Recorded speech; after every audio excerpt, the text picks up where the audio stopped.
સેવા કરવી જોઈએ. સનાતન ધર્મનો પાયો છે, આધાર છે ગાય. 4 આધાર સનાતન ધર્મના: ગાય, વેદ, યજ્ઞ અને દાન. એમાંનો એક પાયો છે. ગાય વગર આપણી સનાતન પરંપરા ટકે નહીં. આપે ગાયની વાત કરી. કામધેનુ ગાય અને અન્ય ગાયમાં શું તફાવત છે, અને કામધેનુની વિશેષતાઓ જણાવો, અને પુરાણોમાં તેનું મહત્વ કેટલું છે? શાસ્ત્ર પણ કે છે લાખો એ જન્મતી હોય છે, સાયન્સ કે છે 2 લાખ એકાદી કામધેનુ જન્મતી હોય છે. ટૂંકમાં પદ આમ તેમ કરો ને તો અર્થનો ફેર ન પડે. જી, એટલે તમાકુ એ ગૌમાંસ કહેવાય. બાપુ, કોન્ટ્રોવર્સી નથી કરવી, પણ પોઝિટિવ બાજુ આપણે જવું છે. હમણાં અયોધ્યામાં શ્રી રામ પ્રભુ બિરાજમાન થયા. મંદિર પૂર્ણ નહોતું થયું, છતાં પણ તેની પ્રતિષ્ઠા કરવામાં આવી. આપણા જગતગુરુ શંકરાચાર્યોએ તેનો વિરોધ કર્યો. સરકાર આપણી હિન્દુવાદી છે અને આપણા સર્વોચ્ચ ગુરુ કહેવાય શંકરાચાર્ય, છતાં પણ તેની વાતને માન્ય ગણવામાં ન આવી. એ બાબતે આપનું શું મંતવ્ય છે? પહોંચાડે, પણ આપણી ફરજ છે. જી, આપણી ફરજ છે. જ્યાં સુધી આપણે એનાથી મોઢું ફેરવી લઈ, આપણે રાખ્યું નથી અને ગૌ હત્યા અટકાવવાની, ગાય રાષ્ટ્રમાતા, તો બધી ખાલી વાતો. આપણે જાગવું જોઈએ. તમે શબ્દ વાપરો કે સરકાર હિન્દુવાદી છે. હું આનો વિરોધ કરું છું. જી, સરકાર તટસ્થ હોવી જોઈએ. ગાય કપાય છે આ દેશમાં, તો સનાતન સત્ય છે, હું તમે બધા જાણીએ છીએ. તો આ ગાય આવે છે ક્યાંથી? કોણ આપે છે ગાયો કતલખાને? જી, એ વસ્તુ કોઈ કસાઈના ઘરે તમે 5-10 ગાયો ક્યાં છે? એ લોકો તો ગૌપાલન કરતા નથી. જી, જે એનો વિરોધ કરે છે એ પોતે એક ગાય નથી. સુપ્રીમ કોર્ટનું જજમેન્ટ લગભગ 3 વર્ષ પહેલાનું, સુપ્રીમ કોર્ટે એવું કીધું હતું કે દેશ વિશ્વગુરુ બનવા તરફ ગતિ કરી રહ્યો છે. વિશ્વગુરુની વાત જ્યારે દેશ કરી રહ્યો છે, ત્યારે જ્યાં સુધી આ દેશમાં, આ ભારત વર્ષની અંદર, આ દેશની અંદર જ્યાં સુધી ગૌ રક્ત રેડાતું રહેશે, મતલબ ગૌ હત્યા થતી રહેશે, ત્યાં સુધી દેશ વિશ્વગુરુ બનશે બની જ. લોકો ગૌ હત્યા અટકાવવા માટે નીકળ્યા છે, મતલબ બરાબર છે. એની અંદર મોટા ભાગના જેને ગાય હારે કઈ નિસ્બત જ નથી. તમે માંગો છો, પણ એવા પહેલા તમે તો બનો. તમારે સુધરવું નથી અને તમે લોકો પાસે અપેક્ષા રાખીને બેઠા. તમે મહાભારત નું છે, રામ રાજ્ય આવે કોઈ દિવસ? અત્યારની ગુજરાત સરકાર, હું જો આવું કશું તમને એમ થાય પક્ષપાત કરે છે, પણ જે સાચું છે કહેવું જોઈએ. સીએમ સાહેબ આવ્યા ગૌશાળા, ત્યારે મેં જાહેર મંચ ઉપરથી મને એક રિક્વેસ્ટ કરતી કે બાપુ તમે પ્રાકૃતિક ખેતી માટે કઈક બરાબર છે, કારણ કે અત્યારના સમયની અંદર લોકો ઝેર જ ખાય છે. ખેતીવાડીની અંદર કઈક રોગ આવ્યો હોય, મતલબ ઈયળ જીવાણ, તો લીમડાની તીરખી અને ગૌમૂત્ર લઈને છાંટી દેતા અને રોગ વયા જતા. અને આજ એટલી દવાઓ છાંટવી પડે. ક્યારે છાંટવી પડે છે? ખેડૂતે પોતાનું એક ફરજ ચૂક્યા છે. જે બળદે પોતાના કાંધ ઉપર દોહરા લઈ 12, 15, 17 વર્ષ જે ખેડૂતના કામ કર્યા છે, બરાબર, એનું ખેતી હાથી. હવે ટ્રેક્ટર આવ્યા, ટ્રેક્ટર નહોતા ત્યારે આ જ હતું. બળદો હતા એ તો શું, તમે બળદની વાત કરો છો, અમે તો દુનિયામાં જોઈ છે. સ્વાર્થ પૂરો થાય ને જયારે માણસ હગા મા બાપ ને છોડી દે છે, એટલે આગું જવાનું હોય, તમે દોનું નાખે, બળદ હાલવા ના પાડે. તમારો એકનો એક દીકરો હોય, તેમ 4 વાગે બેજી જગાડ્યો, ત્રીજેથી ના પાડી દે, બાપા નો જગાડતા મને. એટલે આગું જવાનું હોય, તમે દોનું નાખે, બળદ હાલવા ના પાડે. તમારો એકનો એક દીકરો હોય, તેમ 4 વાગે બેજી જગાડ્યો, ત્રીજેથી ના પાડી દે, બાપા નો જગાડતા મને. ગુજરાતની એકમાત્ર એવી ગૌશાળા છે ખુશભાઈ, અતિશયોક્તિ તમને લાગશે કે બળદ મેકવા આવે જે કોઈ, બરાબર, અને એની પાસે ભાડાના વ્યવસ્થા ન હોય. ઘણા ફોન કરે કે અમારા ગામમાં 2 બળદ રખડે પણ ભાડું નથી, અને ઘણા ખેડૂત એમ કે મૂકવા આવા પણ ભાડું નથી. એટલે અમે કહેતા મૂકી જાઓ, ભાડું અમારી ગૌશાળા ચૂકવી દેશે. એટલે ગામના હું જીવું છું ત્યાં સુધી દરવાજા બંધ થવાના નથી. અંધ અપંગ ગાયો માટે, વયોવૃદ્ધ બળદ માટે. જીવ તો એને કહો તમે, જીવ તો આવે તો ધોકો લ્યો છો, લાકડી લ્યો છો, અને ઓલા પથ્થરનો છે એની પૂજા કરો છો. 50 વર્ષ પહેલા એક જમાનો હતો, એક સમય હતો કે જયારે ગાયને વાસડો આવતા ને તો ખેડૂત રાજી થતા, કારણ કે પોતાનું ખેતર ખેડનારો આવ્યો. નંદી મુક્ત ગુજરાત નહીં, પણ નંદી મુક્ત ભાવનગરનો મારો સંકલ્પ હતો, પણ તમે બોલ્યા છો તો હવે ગુજરાત ભગવતી કરાવશે. એનો ટાર્ગેટ બહુ મોટો છે. ગુજરાતની સૌથી મોટી ગૌશાળા બનવા જઈ રહી છે. અત્યારે કોઈ પણ બાબત હોય ને એમાં જાતિગત જ લઈ લે. વિવાદને વધારે ઉશ્કેરવો હોય, વધારે મોટો કરવો હોય તો એ જાતિગત લઈ લે. 4 વ્હીલ હાંકતા શીખી જાવ, 4 વ્હીલ, પછી તમને કમ્પ્લીટ હાંકતા આવડે ને, પછી કોઈ હાંકતો હોય બાજુની સીટમાં બેસો ને, એટલે સૌથી વધારે ડર તમને લાગે. એ ભટકાડી, ન આવડતી હોય ત્યાં સુધી કોઈ ચિંતા નથી, આવડી જાય પછી બહુ અઘરું છે. એમ તમે વક્તા ન હો ત્યાં સુધી બધાને તમે સાંભળી શકો. કે જો આ દેશનો યુવાન વ્યસન મૂકી દે, આ દેશની સ્ત્રી ફેશન મૂકી દે ને, તો આ દેશ એમના વિશ્વગુરુ બની જાય. નમસ્કાર, જય હિન્દ, જય માતાજી. હું છું આપનો મિત્ર ખુશભા ગઢવી. અમારી ચેનલ સંઘર્ષ પોડકાસ્ટમાં આપ સૌનું હાર્દિક સ્વાગત છે. આજના પોડકાસ્ટમાં એવા અનન્ય વ્યક્તિત્વને મળવું છે જેમણે આધ્યાત્મિકતા અને ગૌ સેવાને બંનેનું સમન્વય કરી લોકો માટે, સમાજ માટે નવું દ્રષ્ટિકોણ ઉભું કર્યું છે. તેમના જીવનમાં, તેમના હૃદયમાં માત્ર ને માત્ર એક ગૌ સેવા અંકિત છે. એવા સર્વેશ્વર ગોધામના મહંત પરમ પૂજ્ય શ્રી જયદેવ શરણજી મહારાજ આપણી સાથે ઉપસ્થિત છે. સ્વાગત છે બાપુ આપના અમારા સંઘર્ષ પોડકાસ્ટમાં. આજે આપણે બાપુ ઘણી આધ્યાત્મિકતાની વાતો કરવી છે, ગૌ સેવાની વાતો કરવી છે. શરૂઆત આપના જીવનથી કરી, આપના પ્રારંભિક જીવન, બાળપણ વિશે, કઈ રીતે આપને ગૌ સેવા અને આધ્યાત્મિક જીવન તરફ આપને પ્રેરણા મળી એ વિશે વાત કરો. ખુશભાઈ જી આમ તો સાધુના પૂર્વાશ્રમ માટે બહુ સાજુ વાત નથી થતી હોતી, કારણ કે જે છોડી દીધું છે હા એને પછી યાદ કરવાનો કોઈ મતલબ નથી હોતો. તેમ છતાંય જન્મભૂમિ આ સૌરાષ્ટ્ર કાઠિયાવાડ જ રહ્યું છે અને નાનપણથી પરિવારના એક સંસ્કાર, પરિવારનું વાતાવરણ કયો, ખાસ કરીને મારા જીવનની અંદર જો ગુરુ સ્થાને હું લઉં તો પહેલા મારા માતૃશ્રી જેમને મને જન્મ આપ્યો છે, પહેલેથી એમનો એક ભાવ હતો કે ભગવાને આ જીવન આપ્યું છે, મનુષ્ય દેહ આપ્યો છે કંઈક કરવા માટે, ખાવું પીવું ભોગ ભોગવવાના સંસારી જીવન આમાં વ્યતીત કરવા માટે નથી. એટલે પહેલેથી બાળપણના સંસ્કાર કહેવાય ઉદરના સંસ્કાર, ઉદરના સંસ્કાર, માના ગર્ભના સંસ્કાર, એટલે પહેલેથી એ સંસ્કારો. ત્યાર પછી ઘરનું એક વાતાવરણ ધાર્મિક, અને મારા માતૃશ્રીની બાની ખૂબ ઈચ્છા હતી કે મારો એક દીકરો સાધુ થાય. 2 દીકરા હતા તો એક દીકરો સાધુ થાય, કારણ કે બાના ભાઈ સાધુ થઈ ગયેલા છે, એટલે મારા પૂર્વાશ્રમમાં મામા. એટલે બાની ખાસ ઈચ્છા હતી અને એક સંસ્કાર પૂર્વનું કાંઈક પડ્યું હોય કમાણી, અને આ બધું ભેગું થયું અને 18 વર્ષની ઉંમરે મેં દીક્ષા લીધી. 18 વર્ષની ઉંમરે 10 ધોરણ સુધી અભ્યાસ કર્યા, ત્યાર પછી બીજું થોડું કામ, 18 વર્ષની ઉંમરે દીક્ષા લીધી. અને હૃદયની અંદર એક જ ભાવ હતો કે ભગવાને માણસ કર્યા છે, કંઈક કરવું જોઈએ. જયારે જયારે આ બધું જોતા, લોકોને જોતા, વ્યવહાર બધાના જોતા કે ચલો આમાં જિંદગી ખતમ કરી દેવાની, પરિવારની અંદર, પોતાના સંતાનોની અંદર, ને વ્યવહાર ને કામ ધંધાની અંદર, તો માણસ શા માટે ભગવાને બનાવ્યા છે અને આપણે શું કરી રહ્યા છીએ એ સમજણો થયો ત્યારથી આ એક વાતનું સતત ચિંતન મનમાં રહ્યા કરતો. અને એના પરિણામ સ્વરૂપે આજે દીક્ષા લીધી અને સાધુ થયા પછી પણ એક વિચાર આવતો કે સાધુ થયા છે તો સાધુ જીવનનો શું મતલબ? સાધુ થયા જ છીએ તો જીવનનો શું મતલબ? કે ચલો આશ્રમ બાંધી દીધો મોટો, સેવકો આવી ગયા, ભક્તો આવી ગયા, આપણે કદાચ વક્તા બન્યા કોઈ પણ, અને બસ આજ ભગવાનની ખાલી. તો એવું થતું કે હું એવું વિચારતો, અંદરથી ભાવ થતો કે ઈશ્વર એક ખાલી પથ્થરમાં સીમિત નથી. હરતો ફરતો ઈશ્વર તો આ જીવ બધા છે, બરાબર છે. આપણે તો એક ભાવ કરીએ છીએ મૂર્તિની અંદર, બાકી આ તો જીવતો જાગતો ભગવાન છે. અને એક ચિંતન પછી એવું થયું કે ભાઈ ગૌ સેવા કરવી જોઈએ. સનાતન ધર્મનો પાયો છે, આધાર છે ગાય. 4 આધાર સનાતન ધર્મના: ગાય, વેદ, યજ્ઞ અને દાન. એમાંનો એક પાયો છે. ગાય વગર આપણી સનાતન પરંપરા ટકે નહીં, હિન્દુ ધર્મ પરંપરા ટકે નહીં. એટલે માટે ગૌ માતા દુખી છે જોઈ અને પછી આ ગૌ સેવાનો પ્રારંભ કર્યો અને અત્યારે આ ગૌ સેવા કરી રહ્યા છીએ. આપે ગાયની વાત કરી. કામધેનુ ગાય અને અન્ય ગાયમાં શું તફાવત છે, અને કામધેનુની વિશેષતાઓ જણાવો, અને પુરાણોમાં તેનું મહત્વ કેટલું છે? હમણાં છેલ્લા થોડા સમયથી 2 વર્ષથી કામધેનુ ગૌમાતાની ચર્ચા બી ખૂબ સોશિયલ મીડિયાના માધ્યમથી બી થઈ રહી છે. અને તાજેતરની અંદર સીએમ સાહેબ પણ આવ્યા હતા ગૌમાતાના દર્શન કરવા માટે, ત્યાંથી વધારે આ બધું ચર્ચાનો વિષય થયો છે. લોકો ખૂબ કામધેનુ ગૌમાતા વિશે પૂછતા હોય છે. કામધેનુ ગાય માટે જો કહું, આમ તો અમારા માટે તો દરેક ગાય કામધેનુ છે. કામધેનુ એટલે કામ એટલે ઈચ્છા, આપણે જે કામના કરી, અને ધેનુ એટલે આપનાર, આપણે જે ઈચ્છા કરીએ એ આપનાર, એ કામધેનુ છે.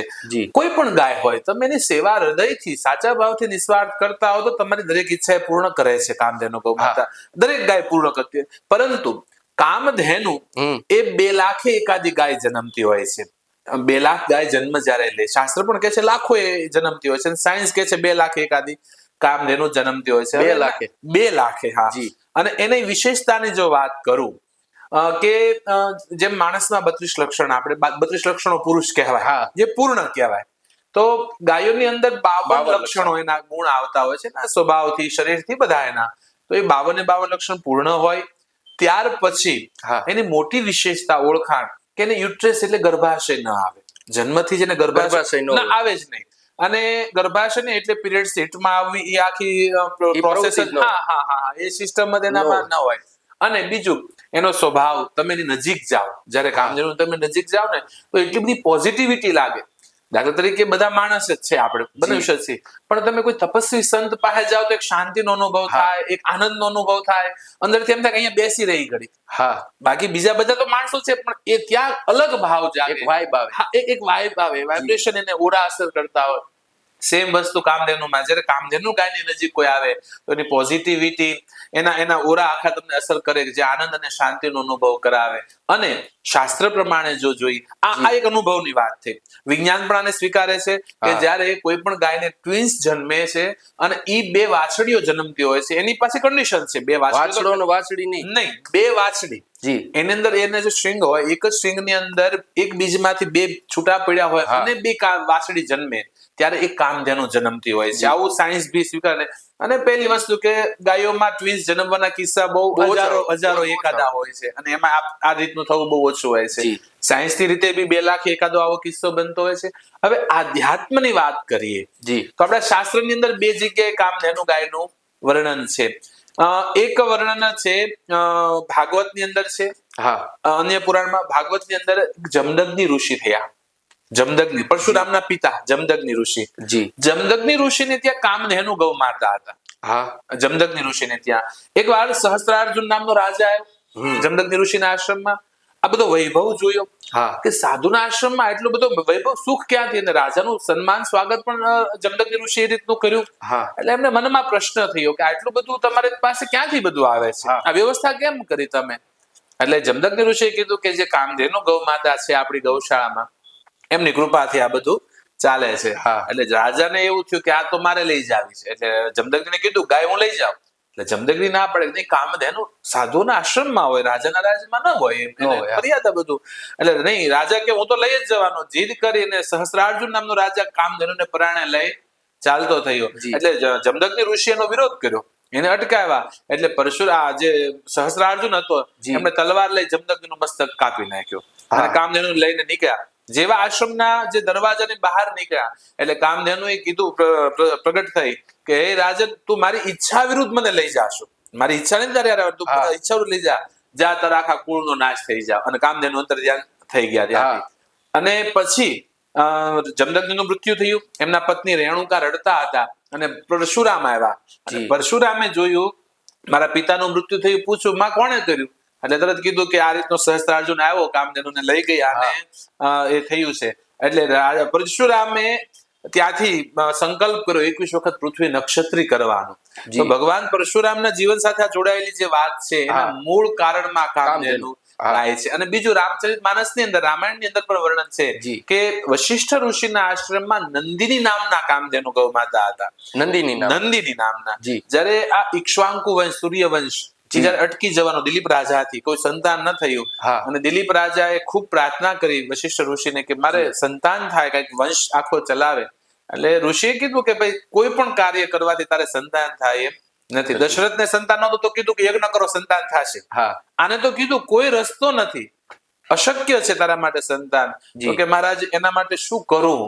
ત્યારે વશિષ્ઠ ઋષિએ કીધું અશક્ય ને શક્ય એક રસ્તો કામધેનુ કરી શકે, જે વિધિનું વિધાન પણ એ બદલી શકે. એટલે માટે તમે એની સેવા કરો. અને દિલીપ રાજા પોતાનો પત્ની પરિવાર જેતોને લઈ આશ્રમમાં આવ્યા, સેવા કરી 6 મહિના. અને 6 મહિને કામધેનુ પ્રસન્ન થયા અને દીકરો આપ્યો. એ દીકરાનું નામ પડ્યું રઘુ. એ રઘુ કે જેનાથી આખો રઘુવંશ ચાલ્યો. આપણે જે અત્યારે કહીએ ને રઘુવંશ રીત સદા ચાલી આવી પ્રાણ જાય. તો એ રઘુવંશ. અને એ આખો ઇક્ષ્વાકુ વંશ તો સૂર્યવંશ, પણ આખો વંશ પૂરો થવામાં અને કામધેનુની કૃપાથી સંતાન થયું. એટલે ત્યારથી આખો વંશ રઘુવંશ કહેવાનો, જેમાં ભગવાન રામ પધાર્યા. એટલે શાસ્ત્રમાં પણ વર્ણન છે. અને આખા ભારતની અંદર હું સમજુ છું ત્યાં સુધી એક તમિલનાડુમાં કામધેનુ હોય એવા સમાચાર છે. અને બીજા આખા ગુજરાતમાં આ એક જ કામધેનુ હાલમાં છે. ઘણા લોકો એવું કહેતા હોય કે બાપુ અમારે ત્યાં કામધેનુ છે. અમે પૂછીએ કે કઈ રીતે ખબર પડી? તો કે દોવા નથી દેતી, વિકાસ નથી હોય, વિયાતી નથી. હવે વિયાતી ન હોય કે દોવા ન દેતી, કામધેનુ ન થઈ જાય. કઈ ખાલી કપડા પહેરે કોઈ સાધુ ન થઈ જાય ને. અંદર ગુણ તો હોવા જોઈએ ને. દાઢી વધી જાય, વાળ વધે, કપડા પહેરી લો, બેગ પહેરી લો, તો કઈ સાધુ થોડા થઈ જાય. અંદર તો એનો ગુણ હોવા જોઈએ ને. તો આ વસ્તુ કામધેનુમાં લોકો ઘણા કહેતા હોય છે, પરંતુ આખા ગુજરાતની અંદર કામધેનુ આ એક જ સર્વેશ્વર ગૌધામની અંદર છે હાલમાં. સર્વેશ્વર ગોધામનો શું ઇતિહાસ રહ્યો છે અને હાલ તેમાં કઈ કઈ સેવા ક્રિયા પ્રવૃત્તિઓ થાય છે? સર્વેશ્વર ગૌધામને અત્યારે 11મું વર્ષ ચાલે છે સ્થાપના થઈ. એને આજુબાજુ ચારે બાજુ સરોવર છે, તળાવ છે, વચ્ચે નીલકંઠ મહાદેવનું સાનિધ્ય છે. સ્વયંભૂ મહાદેવ છે નીલકંઠ મહાદેવ.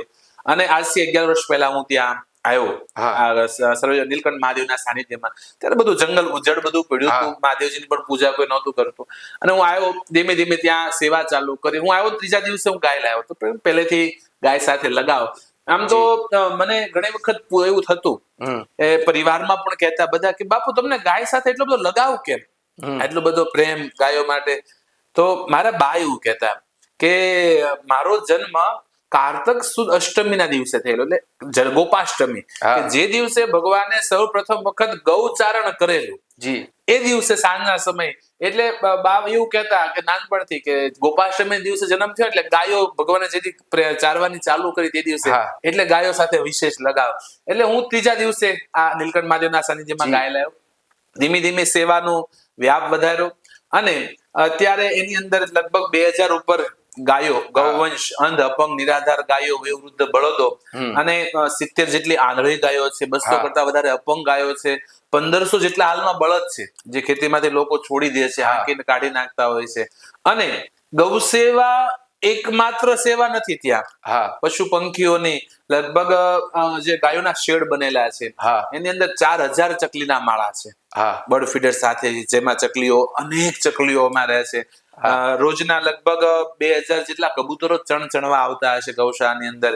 ત્યાર પછી એક અન્નક્ષેત્રની આપણે સેવા કરીએ છીએ કે ગૌશાળાની અંદર જે લોકો દર્શનાર્થી આવે છે, જે આવ્યા છે માણસો, એમના માટે રોજે બપોરના સમયે અન્નક્ષેત્ર 400 લોકોની સમથિંગ રસોઈ બનતી હોય છે. 11 થી 2 કોઈ નાત જાત પૂછા વગર કાઉન્ટર લાગી જાય, જે કોઈ આવે હવ પ્રેમથી પ્રસાદ લેતું હોય છે. ત્યાર પછી અમારા કોબડી ગામની અંદર જે વૃદ્ધ લોકો એકલા રહે છે, જેને આગળ પાછળ કોઈ નથી, નિસંતાન છે, તો રાખતા નથી, પોતે કઈ કરી નથી શકતા, આવા વડીલોને અમે 3 ટાઈમનું ટિફિન આપીએ છીએ ફ્રી ઓફમાં. ત્યાં એમને જઈને આપવાનું 3 સમયનું. એને મેડિકલ જે કાંઈ જોતું હોય, બીમાર પડતા, સાજા માંદા, બીજી જરૂરિયાત હોય, આ તમામ કોઈ નાત જાતના ભેદ વગર દરેક હિન્દુ માત્ર જીવ માત્ર માટે એની અંદર. ખુશભાઈ તમને આશ્ચર્ય થશે, 2 ટિફિન 2 પરિવાર મુસલમાન પણ છે, મોમેડિયન પણ છે, એમના પણ જાય છે. મુસ્લિમ ભાઈઓને માટે, આપણા માટે તો જીવ માત્ર, સનાતન ધર્મ તો જય જીવ કહેનારો, અહીંયા તો વસુધૈવ કુટુંબકમ, આખી વિશ્વ આપણો પરિવાર છે. ત્યારે કોઈ હેરાન થતું હોય, ભૂખ્યું પીડિત રીબાતું હોય, તો એને આપવું આપણી એક સનાતન સાધુ તરીકે ફરજ છે, એટલે એમના પણ જાય છે. ત્યાર પછી આગળ જો તમને વાત કરું તો આપણું ભાવનગરની આન બાન ને શાન કહી શકે એવું સરટી હોસ્પિટલ, આપણી સર તખ્તસિંહજી હોસ્પિટલ, એ સરટી હોસ્પિટલ ની અંદર અઠવાડિયામાં 4 દિવસ 100 ટિફિન આવતા હોય છે. જે દર્દીઓ ત્યાં છે, જે ગરીબ છે, જેને વ્યવસ્થા નથી, જે સારો પૌષ્ટિક ખોરાક નથી લઈ શકતા, એમના માટે 400 ટિફિન દર અઠવાડિયે આપણી ગૌશાળાથી દર્દીઓ માટે આવે. ત્યાર પછી બુધેલની અમારી હોસ્પિટલ કિકાણી હોસ્પિટલ છે, જે ડિલિવરી માટેનું બહુ સરસ પ્રસૂતા બહેનો માટે કામ કરી રહી છે, નિસ્વાર્થ ટોકન ભાવથી, એમ તો થોડા સમય ફ્રી ઓફ પણ થવાની છે. તો એ હોસ્પિટલની અંદર જે બહેનોને બાળકનો જન્મ થાય, બરાબર, તો ડિલિવરી પછી તરત ભૂખ લાગે ને, એટલા માટે આપણી ગાયોનું ઘી ત્યાં અને લોટ ને ગોળ ને જે કઈ શીરો બનાવવા માટે ત્યાં વ્યવસ્થા રાખી. જન્મ થાય અને શીરો કે રાબ જે ખાવું હોય એ આપણે આપીએ છીએ. ત્યાર પછી જયારે રજા મળે ત્યારે કિલો ગાયનું ઘી, અંદર બધા જે કઈ સુકા મેવા, ઓહળિયા બધા કે આપડા, એ બધું નાખીને એને આરે આપતા હોય છે. અને આપણી ગૌશાળામાં તો શું છે, 7-8 ગાયો દૂધની છે, એટલે આશ્રમમાં આખો દૂધ વપરાય જાય. એટલે દૂધ ઘી ન હોય તો ઘી બહારથી પણ ગાયોનું સ્પેશિયલ જ્યાંથી ચોખ્ખું ગાયોનું મળે ત્યાંથી લાવીને પણ આપણે આ સેવા કરીએ છીએ. એટલે આવી રીતનું અલગ અલગ ક્ષેત્રની અંદર બધું આપણે સેવા કરીએ છીએ. ખૂબ સારી સેવા બાપુ આપ કરો છો. કોબડી બિરાજમાન કામધેનુનો શું ઇતિહાસ રહ્યો છે? કામધેનુ ગૌમાતા મારા મિત્રને ત્યાં જન્મ્યા છે, અને તમને આનંદ થશે કે ગઢવી પરિવારમાં જન્મ્યા હતા. મારા એક મિત્ર છે, બહુ નજીકના સ્નેહી મિત્ર છે, મિતુલભાઈ ગઢવી. મિતુલભાઈ ને ત્યાં કામધેનુ ગૌમાતાનો જન્મ થયેલો, અને 1.5 વર્ષના હતા કામધેનુ. હું એને અચાનક એની ગૌશાળા ગયો અને મેં જોયા કામધેનુને. એટલે મેં કેમ કીધું કે એના અમુક લક્ષણો હોય, એનો પ્રભાવ હોય. એટલે હું ગયો અને તરત સમજી ગયો કે આ કામધેનુ છે. એટલે મેં મિતુલને પૂછ્યું, મિતુલ આ ગાય વાછડી? મને કે આપડી છે. મેં કીધું આ જુડવા જન્મી હતી ને? મને કે હા. મેં 2 વાછડી આવી? મને કે હા. તમને કેમ ખબર પડી? મેં કીધું આ કામધેનુ છે. મને કે એટલે શું કહેવાય? એટલે મેં આખું સમજાવ્યું કે આ વિયાશની કારણે અને ગર્ભાશય ના આવે. એટલે મિતુલભાઈ એવું કીધું, ભાઈ તો મારે કઈ કામની નહીં કે એમ અહીંયા તો મેં કીધું મારા માટે બહુ કામની છે.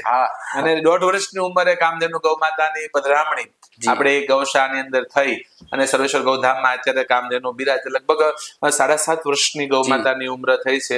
હજારો લોકો રોજનું દર્શન માટે કામધેનુ આવતું હોય છે. અને એની એક વિશેષતા શાસ્ત્ર જે કહે છે કે જ્યાં કામધેનુ બિરાજતા હોય ત્યાં કુદરતી વિપત્તિ ના આવે. અને કદાચ ગમે એવી મુશ્કેલી આવી હોય તો એ આમ સામાન્ય રીતે હલ થઈ જાય. અને અમે તો બહુ અનુભવો કરીએ છીએ, બહુ બધા અનુભવો કરીએ છીએ કે જેટલા લોકો ત્યાં આવે છે સેવા માટે, દર્શન માટે, અને વિપત્તિઓ જેટલી ગૌશાળા પર તો બહુ બધું આવ્યું, તકલીફો ઘણી બધી આવી અને બધા જાણે છે. પણ બધું સામાન્ય હોય એ રીતનું. આગ લાગી હતી, ગૌશાળા પ્રશ્ન હતો. હમણાં બહુ મોટો મહોત્સવ કર્યો, 171 ગામ આપણે ભેગા કર્યા હતા દ્વિદિવસીય મહામહોત્સવ ની અંદર. 171 ગામનું માણસો ભેગું થયું હતું, પણ કોઈ નાનો એવો ઇસ્યુ નહીં. એટલું બધું માણસો ભેગું થાય, કોઈ અવ્યવસ્થા નહીં. આ બધું કામધેનુની કૃપાથી ને ખૂબ શ્રદ્ધા છે અમારી જે લોકો શ્રદ્ધા લઈને આવે એ બધાના કામ થાય છે. કામધેનુ ગૌ માતા માટે ભાવ છે બધા એનો. કૃષ્ણ ભગવાનના જીવનમાંથી આપને શું જ્ઞાન મળ્યું છે? કૃષ્ણ ભગવાન આમ તો મારા ઈષ્ટ છે. ભગવાન કૃષ્ણ, રાધા સર્વેશ્વર ભગવાનની અમારી ઉપાસના, રાધા કૃષ્ણ ભગવાનની ઉપાસના મને ઘણી વખત આનંદ થાય. મને કોઈ એવા સંત, જ્ઞાની સંત કે એક ઊંચી કોટીના હોય કે જે આ બધું મિથ્યા સમજતા હોય. મને 1-2 વખત મારા આવા પ્રશ્ન થયા. મને એક સંતે કીધું હતું કે તમે બધું જાણો છો, વક્તા છો, શું આ ગાયો સા પડ્યા છો? કે બહાર નીકળવું જોઈએ સમાજમાં, બીજું ત્રીજું બધું એમ કે આ ગાયો તો કે આ આપણું કામ નથી એમાં ગાયો રાખવી. મેં કીધું ગાયો ચારવી. હું કાયમ કહેતો કે અમારો ઈષ્ટ છે ને, અમારો ભગવાન કૃષ્ણ, એને ગાયો ચારી છે.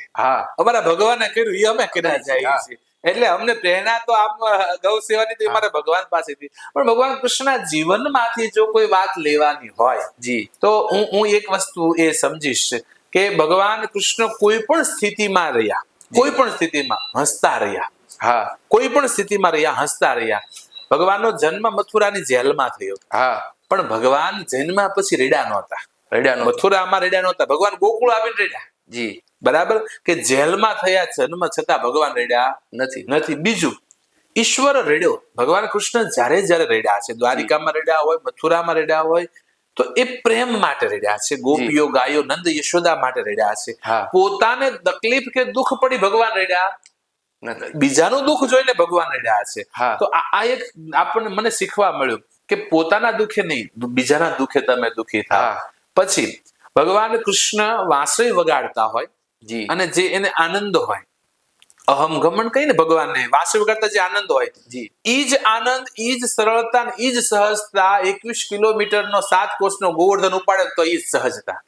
વાંસળી વગાડે છે તો ઈ સહજતા. આવડો મોટો પર્વત ઉપાડે તો ઈ સહજતા. એટલે કોઈ પણ સ્થિતિમાં ભગવાનના સહજતા છે, એના વિચારો છે, ભગવાનનું છે, એમાં પરિવર્તન આવ્યું નથી કોઈ પણ જગ્યાએ. અને જ્યારે જેવું જરૂર પડી એવા ભગવાન બન્યા છે. નાના બાળક પણ બન્યા છે, ખૂબ મોટા જ્ઞાની પણ ભગવાન બન્યા છે. અને સર્વ કાંઈ કરી શકે છે ભગવાન. કુરુક્ષેત્રનું આવડું મોટું યુદ્ધ થયું તો ભગવાન કૃષ્ણ વગર જીતી જ ન શકે પાંડવો. ભગવાન કૃષ્ણ હતા ત્યારે જ આ શક્ય બન્યું. તેમ છતાંય મેં કર્યું આવો કઈ ભાવ નથી. એટલે આ વસ્તુ એક જીવનમાં ભગવાન તરફથી સમજાણું કે કોઈ પણ સ્થિતિ હોય ખુશ રહેતા શીખો. તમારા દુઃખે નહીં, બીજાના દુઃખે દુઃખી થાવ. નરસિંહ મહેતા કહે ને, વૈષ્ણવજન તો એને કહીએ જે પીડ પર આવી જાય, જે બીજાના દુઃખે પોતે દુઃખી થતા હોય. એટલે ભગવાન કૃષ્ણના જીવનમાંથી આ વસ્તુ ખાસ શીખવા મળે. બાપુ, આપના મતે ધર્મ મોટો કે કર્મ? આમ તો ધર્મ મોટો કે કર્મ મોટો, એના માટે હું એવું જ કહી શકું કે માણસનું જીવન, માણસનું કર્મ ધર્મ પ્રમાણે હોવું જોઈએ. એનું કર્મ ધર્મ પ્રમાણે હોવું જોઈએ. ધર્મ કર્મ એમાં ઊંચ નીચ નથી. દાખલા તરીકે આપણને કોઈ એમ કે તમે ડાબો હાથ વાલો, જમણો હાથ વાલો, તો એ બંને શરીરના અંગ છે, એમાં કોઈ નાનું મોટું નથી.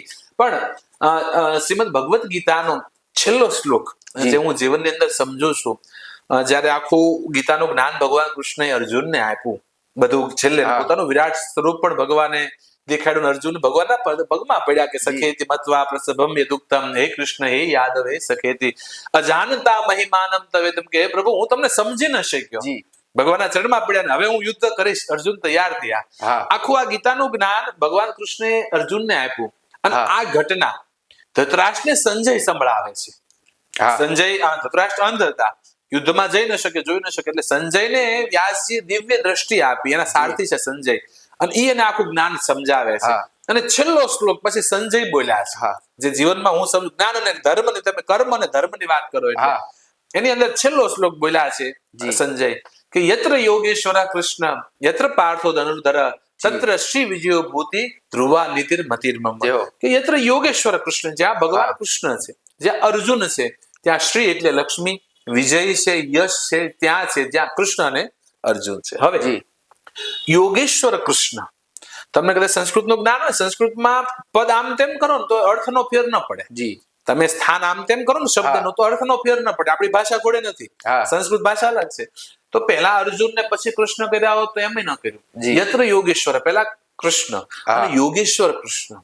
કૃષ્ણ એટલે ધર્મ, જી. ઈ યોગેશ્વર, યોગેશ્વર એટલે ચમત્કાર કરીને આપી દેવું એવું નહીં, તમારું હકનું હોય એટલું આપનારો હા. ભગવાન.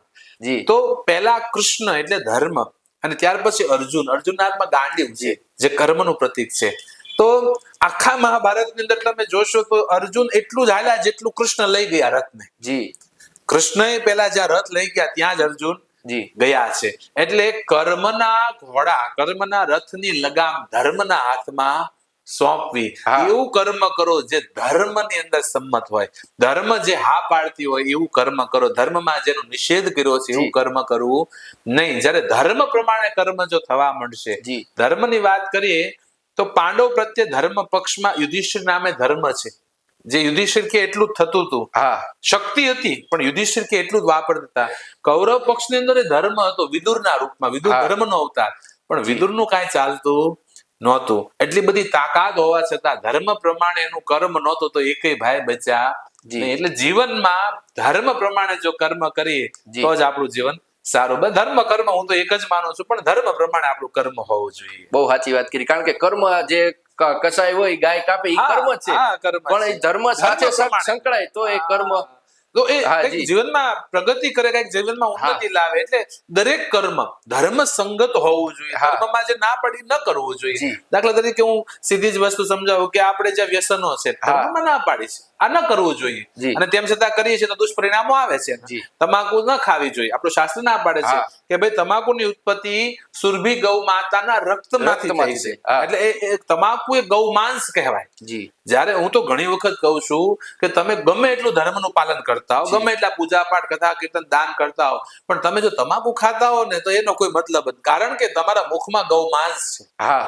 ગૌમાંસ અને ભગવાનની ભક્તિ એ કોઈ દી ફળ આપે નહીં. ઘણી ઠેકાણે ઘણા લોકો ભગવાનની સેવા કરતા તો મોઢામાં તમાકુ તમાકુ ભરે. હોય. હા. કઈક ગમે કરતા તો માવો ભર્યો હોય. હા. એટલે અને એનાથી દુષ્પરિણામ આવે છે. જી. એટલે ધર્મ વિરુદ્ધમાં કોઈ કર્મ કરો તેનું પરિણામ કોઈ દી સારું આવે નહીં.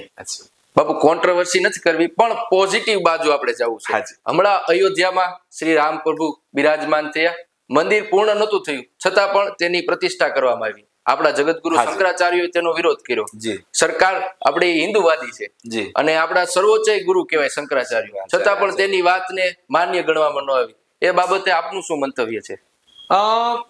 તમે કીધું એમ આમ તો વિવાદનો વિષય કહી શકાય. વિવાદ નહીં, પણ પોઝિટિવ. પણ હું એવું મૂકું છું કે બંને જી. પક્ષ સાચા છે.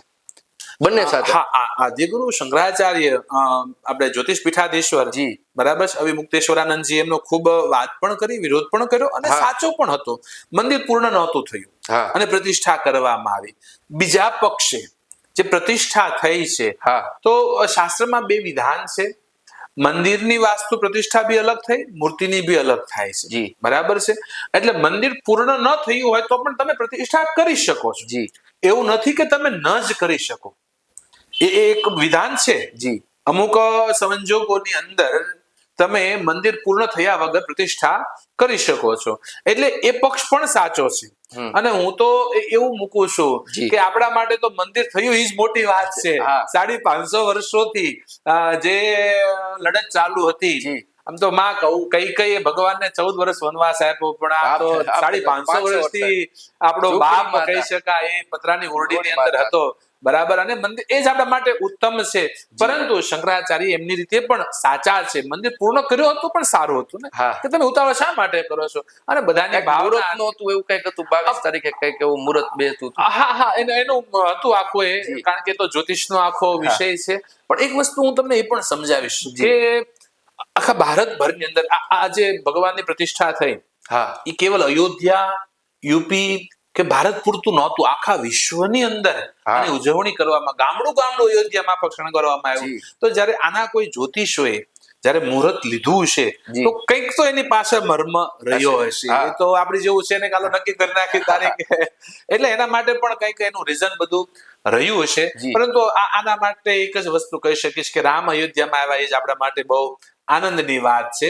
બાકી વિવાદમાં નહીં પડતા ભગવાનનું મંદિર બંધાણું એ જ સૌથી મોટી વાત છે. વાહ. હમણાં બાપુ સર્વેશ્વર ગોધામે સીએમ પધાર્યા હતા. હાજી. અને સરકાર આપણી હિન્દુવાદી છે. ગો હત્યા અટકાવવા બાબતે આપનું શું કેવું? કારણ કે ગો હત્યા આ સમય વધુ થાય છે, અને ગાયને આપણે રાષ્ટ્રીય પ્રાણીનો દરજ્જો નહીં પણ રાષ્ટ્રીય માતાનો દરજ્જો મળવો જોઈએ. એ બાબતે આપે સરકારને કઈ સંદેશો આપશો? તમે શબ્દ વાપરો કે સરકાર હિન્દુવાદી છે. હા, હું આનો વિરોધ કરું છું. જી. સરકાર તટસ્થ હોવી જોઈએ. જી. એક પદ ઉપર બેઠા પછી કોઈ ઊંચ નીચ હોતું નથી. બધાની લાગણી ભાવના સમજવી પડે. બધાને સરખા ન્યાય. રાજા એ જ છે, રાજા માટે કોઈ નાનો મોટો ન હોય. ગરીબમાં ગરીબ માણસ પણ એ, અને એનો દીકરો હોય તો એ, જો ભૂલ કરે છે તો એને પાત્ર એ સજા મળવી જોઈએ. એ સરખું જ છે. એના માટે કોઈ ઊંચ નીચ ક્યારે હોતું નથી. બીજી વાત, તમે ગૌ હત્યાની કરી છે. સુપ્રીમ કોર્ટનું જજમેન્ટ લગભગ 3 વર્ષ પહેલાનું, સુપ્રીમ કોર્ટે એવું કીધું હતું કે દેશ વિશ્વગુરુ બનવા તરફ ગતિ કરી રહ્યો છે. વિશ્વગુરુની વાત જ્યારે દેશ કરી રહ્યો છે, ત્યારે જ્યાં સુધી આ દેશમાં, આ ભારત વર્ષની અંદર, આ દેશની અંદર જ્યાં સુધી ગૌ રક્ત રેડાતું રહેશે, મતલબ ગૌ હત્યા થતી રહેશે, ત્યાં સુધી દેશ વિશ્વગુરુ બનશે બની જ ન શકે. દેશમાં ગાય કપાતી હોય, દેશ વિશ્વગુરુની વાત જ ખોટી છે. એટલે સુપ્રીમ કોર્ટનું જજમેન્ટ પણ છે ગૌ હત્યા અટકવી જોઈએ. સરકારમાં પણ કાયદા છે ગૌ હત્યા અટકાવવા માટેના, બરાબર. અને રહી વાત ગૌ માતા રાષ્ટ્ર માતાની, તમે વાત કરો છો, થવી જ જોઈએ. શા માટે સરકાર વિલંબ કરી રહી છે? આના માટે ગૌ હત્યા અટકાવવા માટે તો કેટલા સંતોએ ભોગ આપ્યા છે. તમે ઇતિહાસ જોશો તો ખબર પડશે. કેટલા સંતો આમરણ ઉપવાસ કર્યા છે, કેટલા સંતોએ આંદોલનો કર્યા છે, કેટલા સંતોએ વર્ષો સુધી અન્ન જળના ત્યાગ કરી અને ગૌ હત્યા અટકાવવા માટે પ્રયાસો કર્યા છે, બરાબર છે. પણ હજી એનું કોઈ પરિણામ નથી. અને રાષ્ટ્રમાતા, ગૌ માતા જો રાષ્ટ્રમાતા થાય તો ઘણી બધી સુવિધાઓ એમને દેવામાં આવે, એનું હિત કરવામાં આવે, એ ગૌ હત્યા અટકે. પરંતુ આ બધા પાછળનો એક નિચોડ જે મને સમજાણો, હું એવું દાવો ન કરું કે આ બધા માટે છે, જે મને સમજાણો છે, ગાય કપાય છે આ દેશમાં, તો સનાતન સત્ય છે, હું તમે બધા જાણીએ છીએ. તો આ ગાય આવે છે ક્યાંથી? કોણ આપે છે ગાયો કતલખાને? એ વસ્તુ કોઈ કસાઈના ઘરે તમે 5-10 ગાયો ક્યાં છે? એ લોકો તો ગૌપાલન કરતા નથી, બરાબર, કે એને ત્યાં ગાયો એટલી બધી આવતી. તો ગાયો આવે છે ક્યાંથી? આપણે જ ગાયો આપીએ છીએ. જ્યાં સુધી હિન્દુ પોતાની ગાય કતલખાને કસાઈને આપી દે, ત્યાં સુધી દેશમાં ગૌ હત્યા કેમ અટકે? મોકલવા તો છે આ તો બધી, પોતાને રાખવી નથી. દૂધ દેતી બંધ થાય એટલે કાઢી મૂકવી છે, બરાબર. વાસળો જન્મો છે, કાઢી મૂકો છો રોડ ઉપર, ખૂટ તરીકે, નંદી તરીકે રખડતો કરી દો છો. બળદ તમારા આંગણે છે, કામ કરતો ગઢો થઈ ગયો, કાઢી મૂકો છો. કતલખાને તમે આપો છો અને ગૌ હત્યા અટકાવવાની વાત કરવાની. જે એનો વિરોધ કરે છે એ પોતે એક ગાય નથી. મેં તો આ ગૌ હત્યા માટે અને રાષ્ટ્ર માતા કરવું જ જોઈએ. હું આનો વિરોધ નથી, પણ વાત કરું છું મારો ભાવ, કે જેટલા લોકો ગૌ હત્યા અટકાવવા માટે નીકળ્યા છે, મતલબ, બરાબર છે, એની અંદર મોટા ભાગના જેને ગાય હારે કઈ નિસ્બત જ નથી, એક ખાલી ઝંડો લઈને નીકળી ગયા છે. હું એમ કહું છું કે તમે ગૌ હત્યા અટકાવવાની વાત કરો, રાષ્ટ્રમાતા બનાવવાની વાત કરો, એની કરતા ઘરે ઘરે 10-10 ગાયો બંધાવો. સરકાર ગૌ હત્યા અટકાવી દે, ગાયને રાષ્ટ્રમાતા જાહેર કરી દે, તો એ ગાયો ક્યાં જવાની? રખડતી પાછી રોડ ઉપર આ કોઈ નિરાકરણ થોડું છે. અને અમે જે ગૌશાળા લઈને બેઠા, આજ મારી પાસે 2000 ગાયો છે. આગળ અમારો ટાર્ગેટ ખૂબ મોટો પણ છે આના માટે થઈને, ગાયો માટે થઈને. પણ આ કોઈ એનું નિરાકરણ થોડું છે. આ તો એક આપતકાલીન વ્યવસ્થા છે. રોજની કેટલી કપાય છે એટલી ગાયો હા. રોજ વધતી જાય. હા, એનું પછી બીજું કરવું. જો તમને એક વાત સમજાવું કે જેટલી ગાયો કપાય છે એ ગાયો હા. બચશે, હા. એ બચ્યા પછી એનું સંવર્ધન થશે, એના બચ્ચાઓ જન્મશે, જી. બરાબર છે. આજના સમયની અંદર કોઈને બળદ તો જોતો નથી, હા. ખૂટ કોઈને બાંધવો નથી, બરાબર. તો આનું શું ભવિષ્ય? જી સરકાર અટકાવી દે, પણ આનું થોડું વિચારવાની જરૂર છે જી. કે લોકો બાંધતા થાય. અને હું એવું મૂકું છું કે નૈતિક રીતે વ્યક્તિ ગૌ સેવામાં લાગે, જી બરાબર છે, તો ગાય બચી જ જાય આપોઆપ. અને સરકાર, હું તો જી. બહુ અપેક્ષા નથી રાખતો આજ આ છે કાલ બીજી બદલી જવાની છે, આ કઈ કોઈ આપણું કઈ હિત કરે એવું આમાં લાગુ લાગતું નથી. નથી. પણ આપણે જાગી, જી. ગાયો માટે થઈને દરેક હિન્દુ જાગે.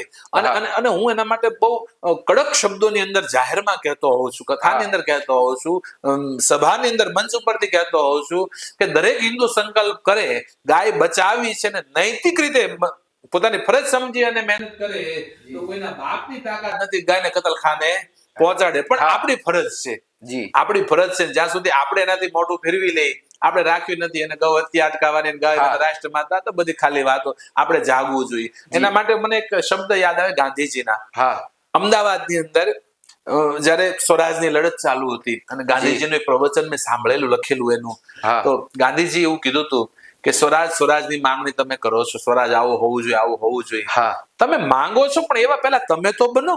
હા તમારે સાચી વાત. તમારે સુધરવું નથી. હા. અને તમે લોકો પાસે અપેક્ષા રાખીને બેઠા. તમે પહેલા સ્વરાજ જેવું ઈચ્છો છો. જી. આપણે કહીએ રામ રાજ્ય આવવું જોઈએ, તો રામ રાજ્યમાં જેવા હતા એવા આપણે તો બની. જી રામ રાજ્યની અંદર ભાઈઓ ભાઈઓ માટે જતું કરતા હતા. હા. મારા કરતા મારા ભાઈને વધારે મળે, પાડોશીને મળે.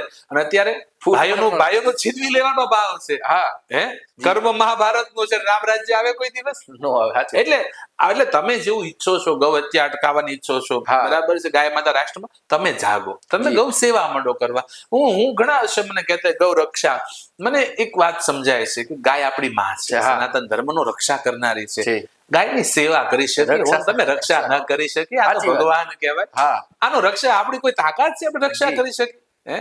હા. આપણા મંદિરે કોબડી ગૌશાળામાં આપણે મંદિર છે ભગવાન રાધા હા. સુરેશ્વરનું, તો ત્યાં નાનું એવું તાળું રાખીને ચાવી ત્યાં પડ્યું. ઘણી વખત તાળો ન હોય તો કોઈ મને એમ કે બાપુ તાળું મારતા નથી. કેમ? એ ભગવાનનું. મેં કીધું આ આખી દુનિયાનું રક્ષણ કરનાર ને આપણે શું રક્ષણ કરીએ? આ તો ચરાચર જગતનું રક્ષણ કરે. જી. એમ ગાય આપણું રક્ષણ કરે, આપણે એનું ન કરી શકીએ. હા. આપણે સેવક બની સેવા કરી શકીએ. જી. એટલે નૈતિક રીતે જો બધા ગૌ સેવામાં લાગીએ તો ગાય બચી શકે. સરકારની પણ આમાં ક્યાંય જરૂર નથી. સરકાર લાભ આપે છે ગાયો માટે, ગૌશાળા માટે, એ પણ વાત કરો. અત્યારની ગુજરાત સરકાર, જી. હું જો આવું કશું તમને એમ થાય પક્ષપાત કરે છે, ના, પણ જે સાચું છે કહેવું જોઈએ. એ સત્ય છે. હા.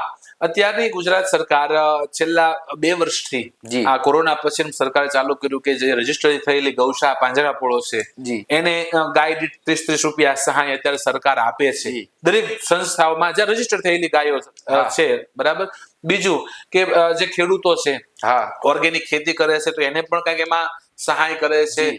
આગળ જયારે સીએમ સાહેબ આવ્યા ગૌશાળા, હા. અને ત્યારે એમને જાહેર મંચ ઉપરથી મને એક રિક્વેસ્ટ કરતી કે બાપુ તમે પ્રાકૃતિક ખેતી માટે કંઈક, બરાબર છે, કરો. હા. કારણ કે અત્યારના સમયની અંદર લોકો ઝેર જ ખાય છે. જી શાકભાજી, ફ્રૂટ, તમે એમ થાય બીમાર પડ્યા શું ખાવ, તો કે ફ્રૂટ ખાવ, ફળો હા. ખાય. તો ફળોમાં ઝેર જ છે, દવા વગર કઈ હા, થતું દવા. નથી. કાચું શાકભાજી ખાવ તો હા. કાચા શાકભાજીમાં દવા જ છે, જી દવા વગર તો કઈ થતું નથી. હા. તો ઓર્ગેનિક જે પ્રાકૃતિક ખેતી કરીએ તો જ આપણે આ બધા રોગોથી બચી શકીએ. અને પ્રાકૃતિક ખેતીનો મૂળ આધાર ગાય છે. હા એટલે ગાય માટે સરકાર પણ કરી રહી છે એના તબક્કાથી, હા. બરાબર. પણ હું એવું સમજુ છું ફરજ આપણી છે. જી આ ગાયોને રસ્તા ઉપર કોઈ સરકારે નથી છોડી, હા. આપણે છોડી છે, જી બરાબર. એટલે આનું નિવારણ પણ આપણે જ લાવવું જોઈએ. અને સરકારને કોસવા કરતા મહેનત કરી, મેં કીધું એમ કે આજે આ સરકાર કાલે ઓલી સરકાર, તો બદલાવ કરવાનો છે. આપણે કઈક પ્રયત્ન આના માટે કરીએ. જી બહુ સારી વાત કરી બાપુ આપે.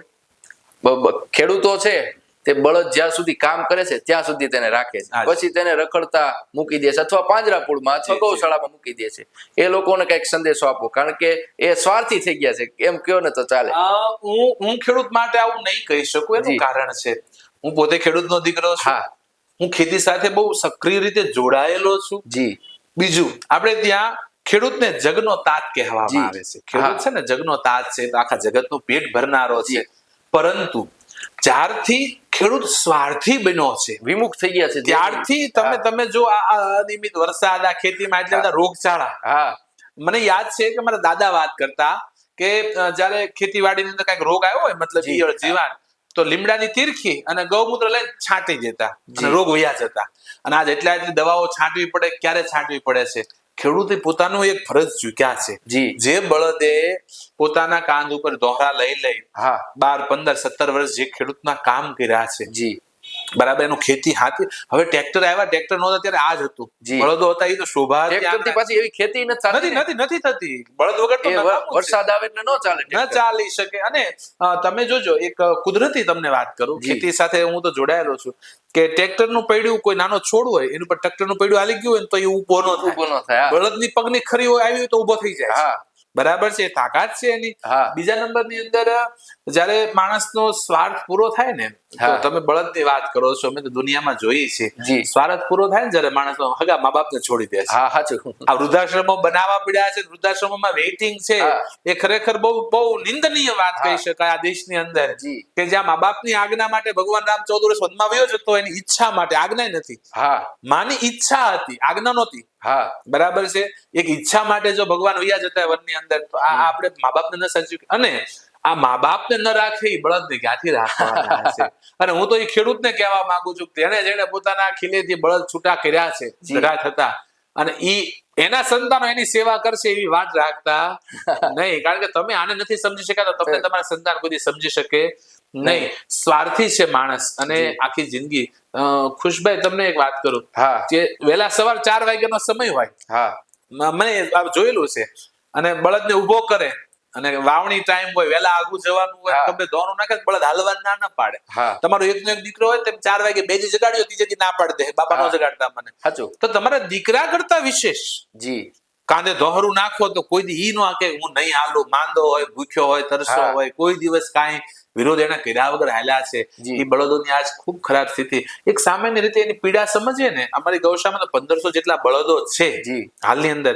સામાન્ય રીતે કે કોઈ 70 વર્ષના વ્યક્તિ હોય, વૃદ્ધ થઈ ગયા હોય, કોઈ કામ કરી શકે એમ નથી, અને 70 વર્ષના વડીલને એના સંતાનો કોઈ પણ પૂર્વ વ્યવસ્થા, કોઈ પણ એના આયોજન વગર સીધા ઘરની બહાર કાઢી મૂકે, જાઓ તમે જિંદગી જીવી લેતો, ક્યાં જાય બિચારા? આ સ્થિતિ બળદની છે.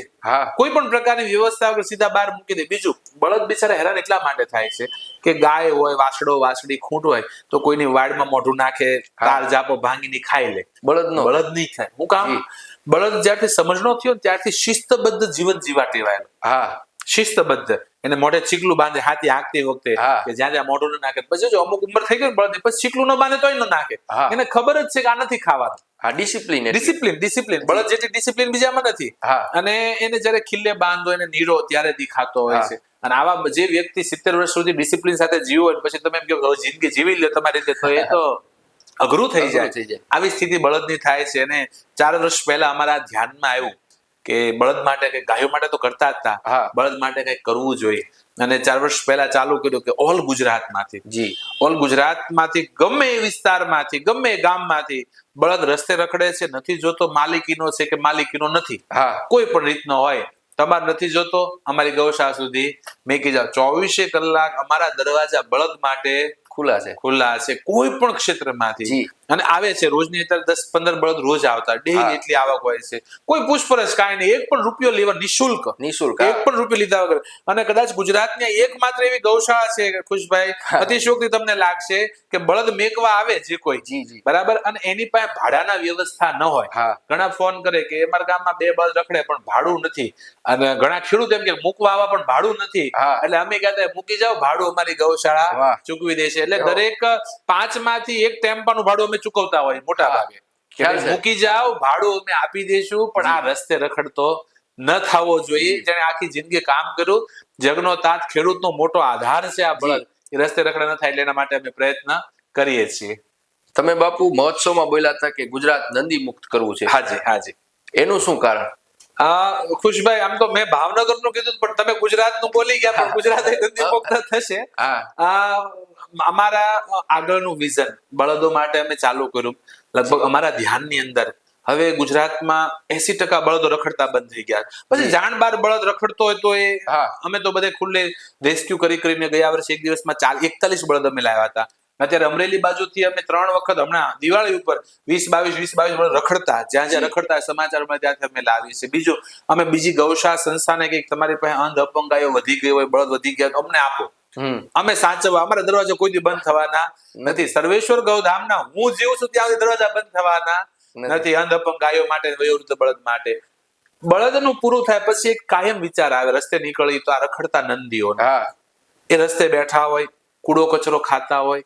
ઘણી વખત વિચાર આવે કે જે હિન્દુ ધર્મની માં કહેવાય ગાયને કૂડો કચરો ખાવો પડે, ફાફા મારવા પડે, ખાવા પડે, તો આપણા માટે ખરેખર ઢાંકણી પાણી ડૂબી મરવા જેવી, શર્મ કરવા જેવી વાત છે.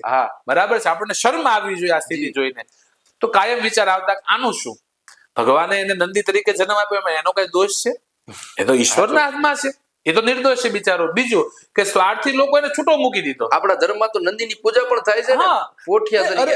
અરે ઘણી વખત આપણને એમ થાય કે આ દયનીય સ્થિતિ છે કે લોકોની આ માનસિકતા જોઈ તો કે શંકર ભગવાનના મંદિરે જશે તો ત્યાં નંદી છે ને પગે લાગશે, એના કાનમાં પોતાની ઈચ્છા વ્યક્ત કરે. આ જીવ તો એને કહો તમે, જીવ તો આવે તો ધોકો લ્યો છો, લાકડી લ્યો છો, અને ઓલા પથ્થરનો છે એની પૂજા કરો છો. સાચું ખુશીભાઈ, ઘણી વખત આવું બધું વિચારીને તો આપણને આશ્ચર્ય લાગે.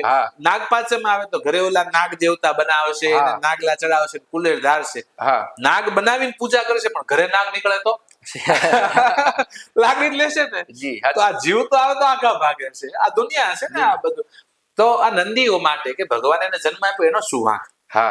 અને સ્વાર્થી માણસોએ આજથી 50 વર્ષ પહેલા એક જમાનો હતો, એક સમય હતો કે જયારે ગાયને વાસડો આવતા ને તો ખેડૂત રાજી થતા, કારણ કે પોતાનું ખેતર ખેડનારો આવ્યો એમ રાજી થતા. નંદી વાસડો આવે તો કે આ બળદ આવ્યો એમ. બરાબર, આ સમય એવો આવ્યો કે કોઈને બળદની જરૂર નથી અને છૂટી મૂકી દે છે નંદીને, અને એ બચારા કૂડો કચરો ખાય, પોતાનું જીવન જીવે છે. બરાબર છે, કેટલાય કસાઈના હાથમાં જાય છે, કેટલા જે બચી જાય છે આ રીતનું જીવન. આજે હજારો નંદીઓ ગુજરાતમાં રસ્તે રખડતા થયા છે, હજારોની સંખ્યાની અંદર. ત્યારે કાયમ વિચાર આવતો આનું શું કરવું? અને એક આપણી ક્ષમતા છે, અત્યારે સર્વેશ્વર ગૌધામમાં 2000 ઉપર જે ગાયો છે, રોજનો 2.5-3 લાખનો ખર્ચ હોય, એ બધું પૂરું કરતા ત્યાં આગળ.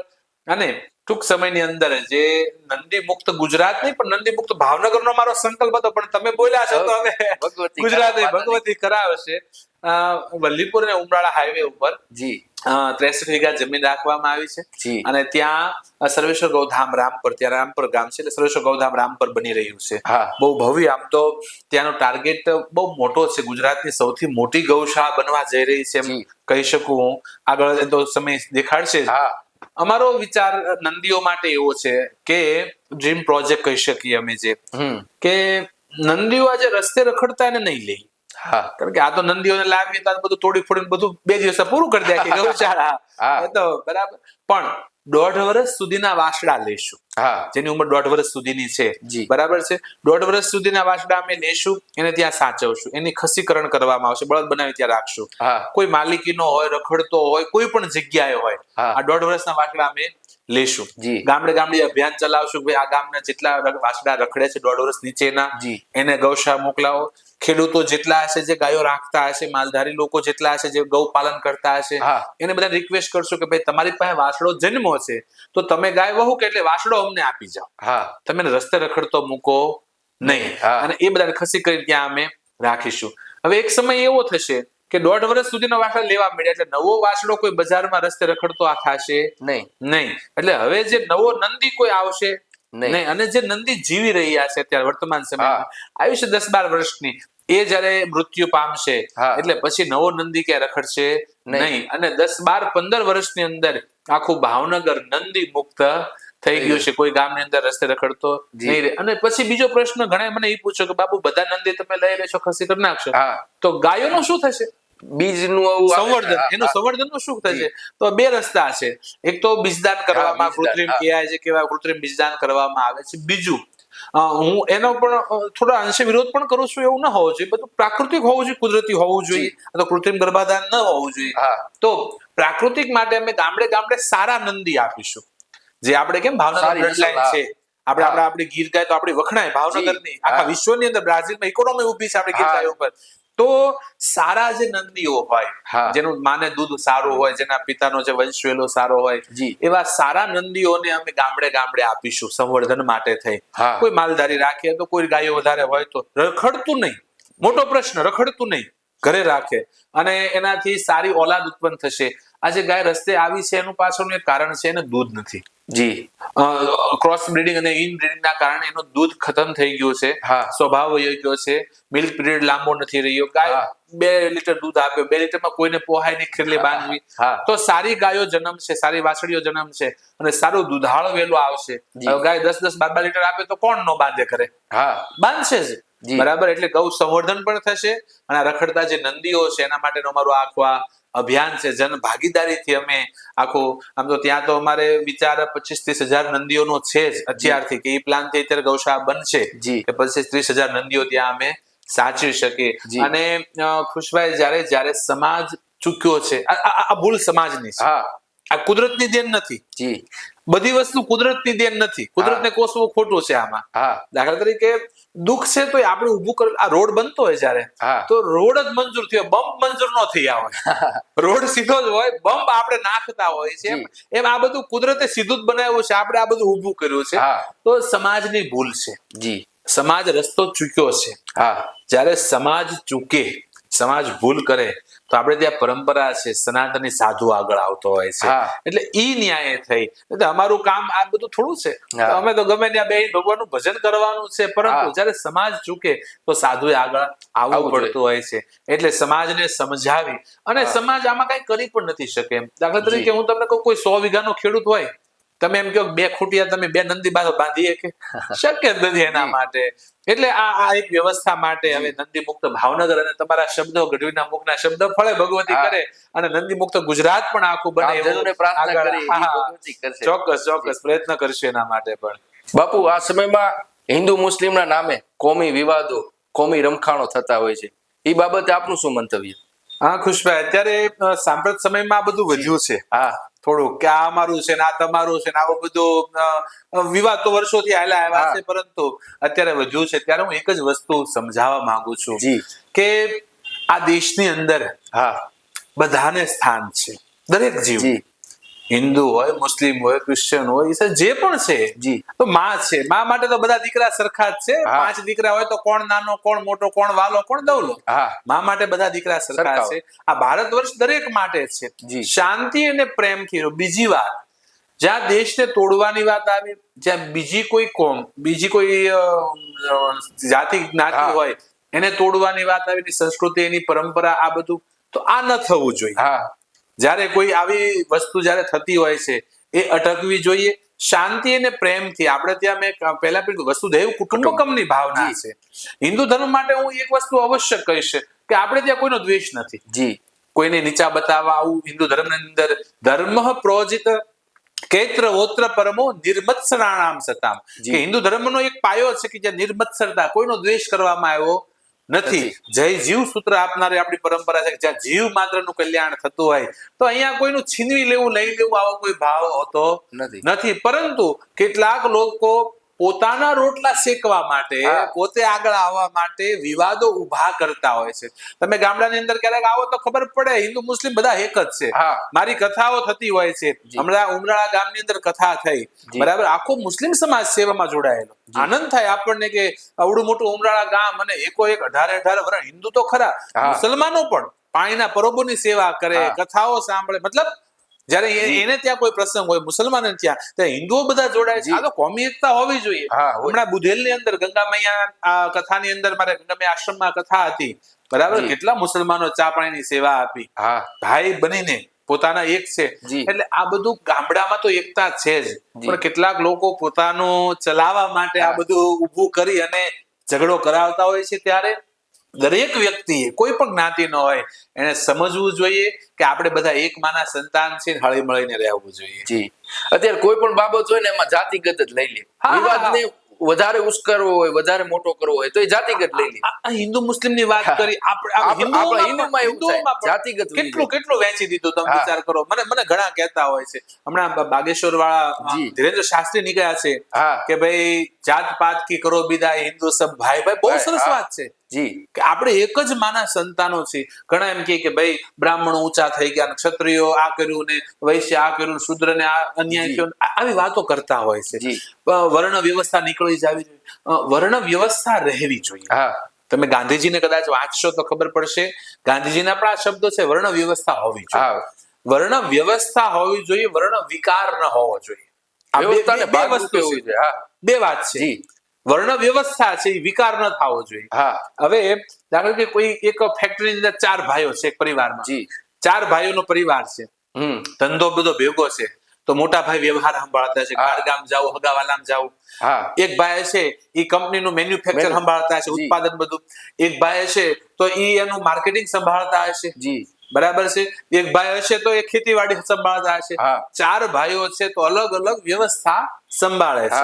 તો એમાં નાનો કોણ ને મોટો કોણ બધા સરખા છે, એક વહેંચણી કરવામાં આવી. તો એમ આપણા હિન્દુ ધર્મની અંદર હિન્દુ, મુસ્લિમ, બ્રાહ્મણ, ક્ષત્રિય, વૈશ્ય અને શૂદ્ર, આ 4 વ્યવસ્થા કરવામાં આવી. વ્યવસ્થાને ભાગરૂપે અલગ અલગ તમે આ બધું, બ્રાહ્મણો છે તો યજ્ઞ કરો, કરાવો, દાન લ્યો, દેવો, વિદ્યા ભણો, ભણાવો, ધર્મનું એ નિર્વાહન કરવા, બરાબર છે. ક્ષત્રિયોને સોંપવામાં આવ્યું કે ભાઈ તમારે ધર્મની આડે જે કઈ આવતું હોય એની સામે ધર્મનું રક્ષણ કરવાનું. એટલે એ લોકો યુદ્ધ ને એ બધું કરતા હોય છે. ત્રીજી વ્યવસ્થા વૈશ્યની છે કે તમે ખેતીવાડી કરો, પશુપાલન કરો અને આ જેટલા લોકોના બધાના પેટ ભરવાના. શૂદ્ર છે, બરાબર, તો એને સેવા કે ભાઈ આ ત્રણેયમાં જ્યાં ખૂટતું હોય ત્યાં બ્રાહ્મણો યજ્ઞ કરે તો તૈયારી માટે તો જરૂર પડશે માણસો. ક્ષત્રિય યુદ્ધ કરવા જશે તો એના સેનામાં શું શૂદ્ર નહીં હોય? ઈ જ વધારે હોય ને. આ ખેતીવાડી કરશે તેમાં શું જરૂર નહીં પડે? તો આ એક વ્યવસ્થા છે, પણ આને ધીમે ધીમે એક વિકૃત સ્વરૂપ આપી દીધું અને એક વિકાર ઉભો કર્યો. હમણાં શબ્દ આવ્યો તો દલિત શબ્દ. હું બહુ વિરોધ કરું છું આ શબ્દનો. દલિત શબ્દ આપણા હિન્દુ ધર્મમાં ક્યાંય છે નહીં. દલિત નો અર્થ કેવો? કુચડી નાખેલા, પગ હેઠે કચરેલા, આવો અર્થ. અને જેને બી આપ્યો હશે, બરાબર છે, બહુ મને તો ગમતો શબ્દ નથી દલિત. શુદ્ર આપણે ત્યાં એક વ્યવસ્થા છે. આ બધી આપણે ત્યાં તો બધાને ભાઈ જ ગણવામાં આવ્યા છે, નાની મોટી કોઈ ભેદભાવ કરવામાં આવ્યો નથી. પરંતુ લોકો આવું બધું ઉભું કરે છે પોતાના ઓલા માટે થઈ. આપણી ગંગા સતી પાનબાઈ સમઢિયાળા માના શબ્દો છે કે કાઢવો વર્ણનો વિકાર. આ પાનબાઈ ને કીધું છે કે જ્ઞાતિ જાતિના જે વિકાર છે, બરાબર છે, એ નીકળવા જોઈએ.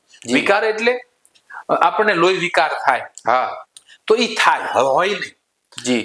આપણું લોહી સારું હતું, ખાવામાં કઈ ફેરફાર કર્યો, લોહીમાં વિકાર થયો. તો જાતિનું આવું જ છે, બધા હરખા જ હતા, પણ વચ્ચેના સમયની અંદર કેટલાક બહારના લોકો આવ્યા, આની બધું તોડી અને આ બધું ઊભું કર્યું છે. હું હજી કહું છું, કાયમ માટે કહેતો આવ્યો છું, હિન્દુ ધર્મ એ સમસ્ત હિન્દુસ્તાન બધા, હું તો કહું બધાએ આ અંદરો અંદર નો કલહ છે છોડવો જોઈએ, બરાબર.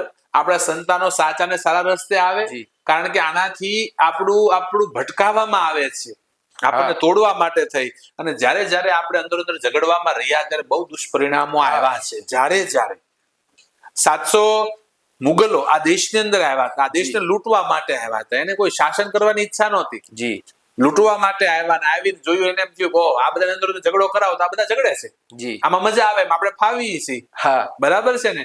એટલા માટે થઈ અને અહીંયા ચોરી કરવા આવેલા લોકો શાસન કરી ગયા. તમે વિચાર કરો, 10 જણાનો પરિવાર ભેગો રહેતો હોય, એક ચોર ચોરી કરવા આવે રાતે અને એનો માલિક બની બેહતો ઘરનો.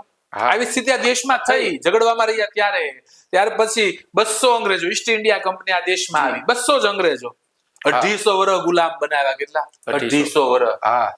ક્યારે એને એમ થયું અહીંયા ઝઘડો કરાવો તો ફાવી એમ છે, અંદરો અંદર ફૂટ કરો ને રાજ કરો, અંદરો અંદર ઝઘડાવો અને ફાવી જાઓ. આ જે કાંઈ સ્થિતિ ગઈ, આપણા સાહિત્યકારો એમ કે છે કે જો ઇતિહાસને ભૂલી જવામાં આવે ને તો ઇતિહાસનું પુનરાવર્તન થાય.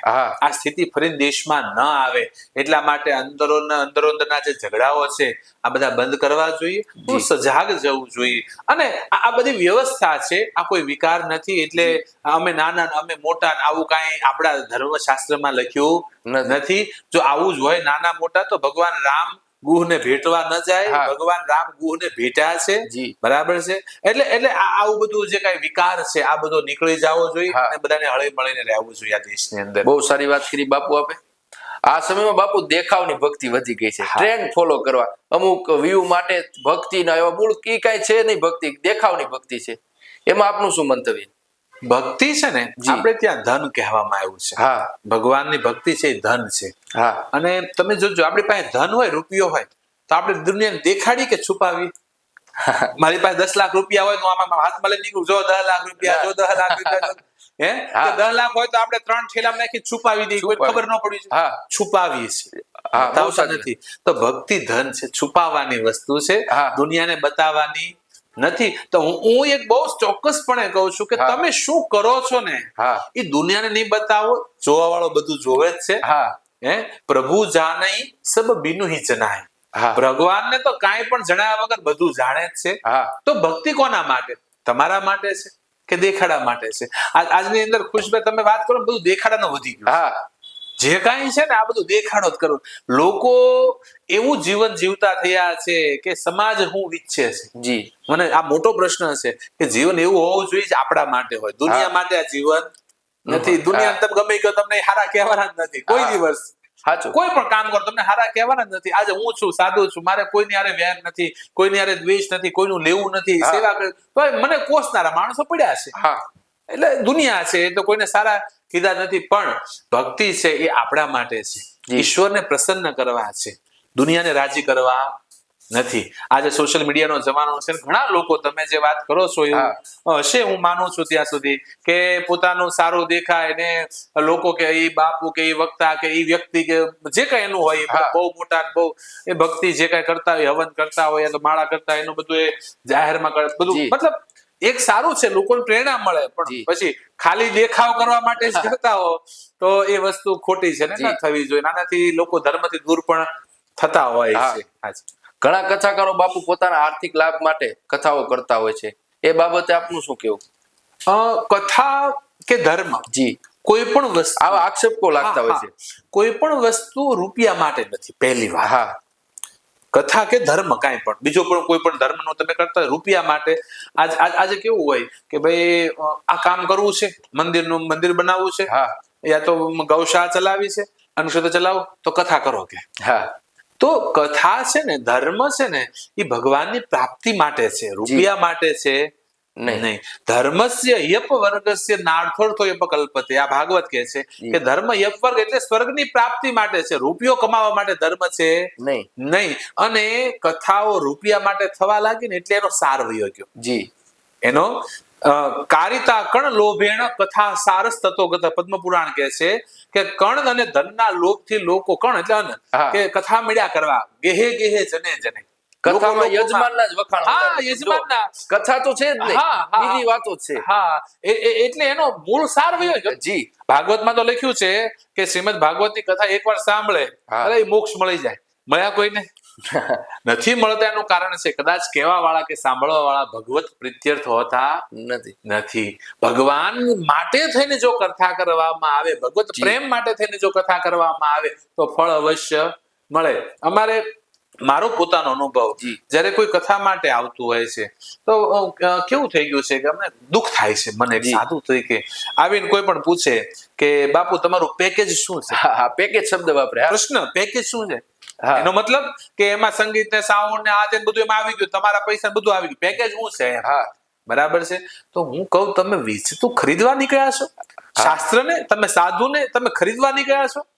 અને આ કઈ વેચવાની વસ્તુ છે? ભાગવત ધર્મ વેચવાની વસ્તુ થોડી છે કે લોકો વેચવા નીકળ્યા છે. અને ખરેખર આ સ્થિતિ બહુ બહુ દયનીય, નિંદનીય છે. જ્યાં સુધી આવું બધું થશે ત્યાં સુધી ધર્મ તો તૂટવાનો જ છે. લોકો પૈસા માટે થઈ. ભાગવત ની અંદર લખ્યું છે તમે કોઈ પણ આશ્રયથી ભાગવત નો આશ્રય લ્યો છો, કોઈ પણ ઉદ્દેશથી, તો એ ભાગવત ઉદ્દેશ પૂરો કરે. તમે રૂપિયાના આ ઉદ્દેશથી કરો છો, તમને રૂપિયા મળે છે, ન મળે એવું નથી, બરાબર. પણ એ માટે ધર્મ નથી, કથાઓ નથી.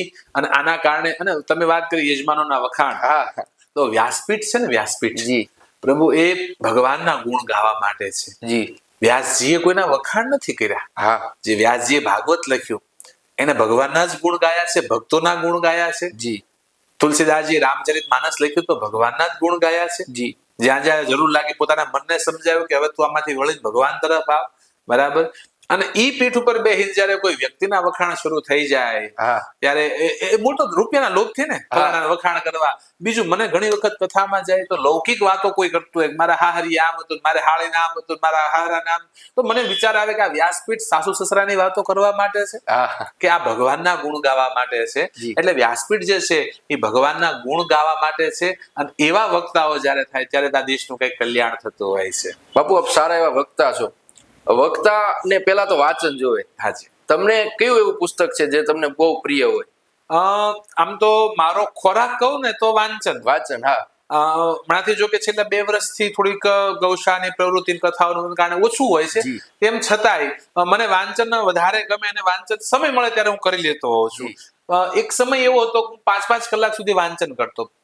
જેટલો સમય 5-5 કલાક સુધી અખંડ વાંચન કરતો. અને ખુશભાઈ એક આનંદ થશે કે મને જણાવતા ગર્વ થાય કે મેં વાંચેલી વસ્તુ બીજી વખત નથી વાંચી. કોઈ પણ પુસ્તક એક વખત ઉપાડ્યું, એને વાંચ્યું, શબ્દ યાદ હોય, બીજી વખત વાંચવાની ક્યારે આ સરસ્વતીની કૃપા છે. પણ એક પુસ્તક જે મને અતિ પ્રિય છે અને હું જાહેરમાં લોકોને અપીલ કરતો હોઉં છું, આપણા રાષ્ટ્રીય શાયર ઝવેરચંદ મેઘાણીનું એક પુસ્તક સૌરાષ્ટ્રની રસધારા, એ 5-6 અંકની ભાગનામાં વેચાયેલું, હવે એક થઈ ગયું છે આખું. તો શૌર્ય પ્રકરણ છે, પ્રેમ પ્રકરણ છે, પ્રકીર્ણ પ્રકરણ છે, બધું એની અંદર બહુ સુંદર વાતો છે બધી. અને એક માંથી કંઈક લેવા જેવી વાતો છે. અને મને નીડર બનાવ્યો હોય, આમ અંદરથી કંઈક કરવાનો જુસ્સો જગાવતું હોય તો સૌરાષ્ટ્રની રસધાર છે.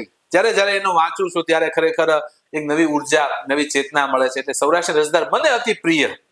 મારું વ્યક્તિગત મંતવ્ય, મને અતિ પ્રિય. અને હું કાયમ અપીલ કરતો હોઉં, જયારે કોઈ માં સગર્ભા હોય, બેન દીકરી સગર્ભા હોય, તો એ ગર્ભાવસ્થા દરમિયાન ધાર્મિક પુસ્તકો વાંચતી હોય છે. સારી વાત છે, વાંચવું જોઈએ. પણ હું કાયમ અપીલ કરું કે સૌરાષ્ટ્રની રસધાર વંચાવો. અને મારો અનુભવ છે, મેં 8-10 કિસ્સામાં જોયું છે કે જેટલી માતાઓ સગર્ભાવસ્થામાં સૌરાષ્ટ્રની રસધાર વાંચી અને જે બાળક જન્મો, એ બાળક નીડર હોય છે. એનામાં એક ઉર્જા, એક શૌર્યતા અલગ હોય છે, જેને માના કુખમાં સૌરાષ્ટ્રની રસધાર. અને જેટલા સાધુ સંતો કે જે કોઈ હોય છે તો મૂળ તો સંસ્કાર ગર્ભના શીખવાડે. આજે કેટલી માતા હોય ને એ ગર્વ કરે કે બાપુ અમારું છોકરું 2 વર્ષનું પણ એને મોબાઈલમાં બધું આવડે. હું કામ ઈ આમ ગર્વ લે કે અમારા દીકરાને બધું આવડે, પણ આવડે જ ને ગર્ભમાં તો આ જ શીખવાડ્યું. જયારે બાળક માના ઉદરમાં હોય ત્યારે મોબાઈલ જ વાપરો ન કરો, બાળક સ્વાભાવિક એ જ આવડવાનું છે. બરાબર છે. એટલે ગર્ભના સંસ્કાર આ બધા ગ્રંથોથી. આપણામાં કહેવત છે કે ઘટમાં ઘૂંટ્યા હોય એકડા, એને પેટમાં પડ્યા હોય પાઠ. ઈ સંત સુરાને સાવજા ત્રણેયના નોખા ઠાઠ, કારણ ઘટમાં ઘૂંટ્યા હોય એકડા. બરાબર. તો ગર્ભમાં સંસ્કાર મળે. અને ખાસ મેં કીધું સૌરાષ્ટ્ર, મારું અનુગત મંતવ્ય, મને અતિ પ્રિય એકનું એક પુસ્તક મેં લગભગ 10 વખત વાંચ્યું છે આખું, સૌરાષ્ટ્રની રસધાર. અને ફ્રી હોય ત્યારે વાંચી એક નવી ઉર્જા મળતી હોય છે. શાસ્ત્ર તો વાંચ્યા જ છે બધા, પણ એક મને પ્રિય ગ્રંથ હોય છે આ સૌરાષ્ટ્રની રસધાર. આપની કથાઓ ઘણા લોકો સાંભળે છે, પણ આપને કોઈની કથા સાંભળવી ગમે? આના માટે એક જવાબ આપો ને. તમે 4 વ્હીલ હાંકતા શીખી જાઓ, 4 વ્હીલ, પછી તમને કમ્પ્લીટ હાંકતા આવડે ને, પછી કોઈ હાંકતો હોય બાજુ સીટમાં બેસો ને, એટલે સૌથી વધારે ડર તમને લાગે એ ભટકાડી, ન આવડતી હોય ત્યાં સુધી કોઈ ચિંતા નથી. આવડી જાય પછી બહુ અઘરું છે. એમ તમે વક્તા ન હો ત્યાં સુધી બધાને તમે સાંભળી શકો, પણ વક્તા બન્યા પછી સાંભળવું બહુ અઘરું હોય છે.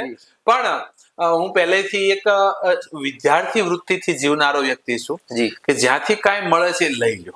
કોઈ પણ બાબતની અંદર શીખવા મળે છે, જાણવા મળે છે, કાયમ જિજ્ઞાસા રાખતો હોઉં છું. અને કોઈને કોઈ વ્યક્તિ પાસેથી કાંઈક તો મળે છે, કાંઈક તો મળતું જ હોય છે.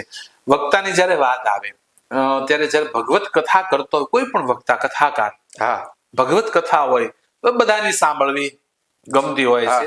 વ્યક્તિ હું છે હું બહુ જોતો નથી, પણ એ શું બોલી રહ્યો છે, ભગવાનના ગુણ ગાય છે તો એ સાંભળવાનો આનંદ આવતો હોય છે. વિશેષ કરીને ઘણી જગ્યાએ જતા હોય પછી મેં કીધું એમ સંસારની વાતો કરે તો કંટાળો આવે કે ચલો આમાં કઈ ભગવાનની કથા ભગવાનની છે, ભગવાનની થવી જોઈએ. 2 વક્તા જે મને ગમે છે, તમે જે પ્રશ્ન કર્યો, એક મારા સદગુરુદેવ પરમ પૂજ્ય મહામંડલેશ્વર મહર્ષિ મુકુંદ શરણજી મહારાજ, જીંબાગ આશ્રમ વલ્લીપુર, મારા સદગુરુ ગુરુદેવ છે. એઓ પોતે વક્તા છે. આ સમયની અંદર એવા વક્તા બહુ ઓછા છે. સંગીત વગર કથા કરે, સંગીત નહીં, ભાગવતની કથા અને કોઈ ઉદાહરણ નહીં, કાંઈ ઓઠા ઉદાહરણ કાંઈ નહીં, ને કેવલ જે ગ્રંથમાં લખી જ વાત.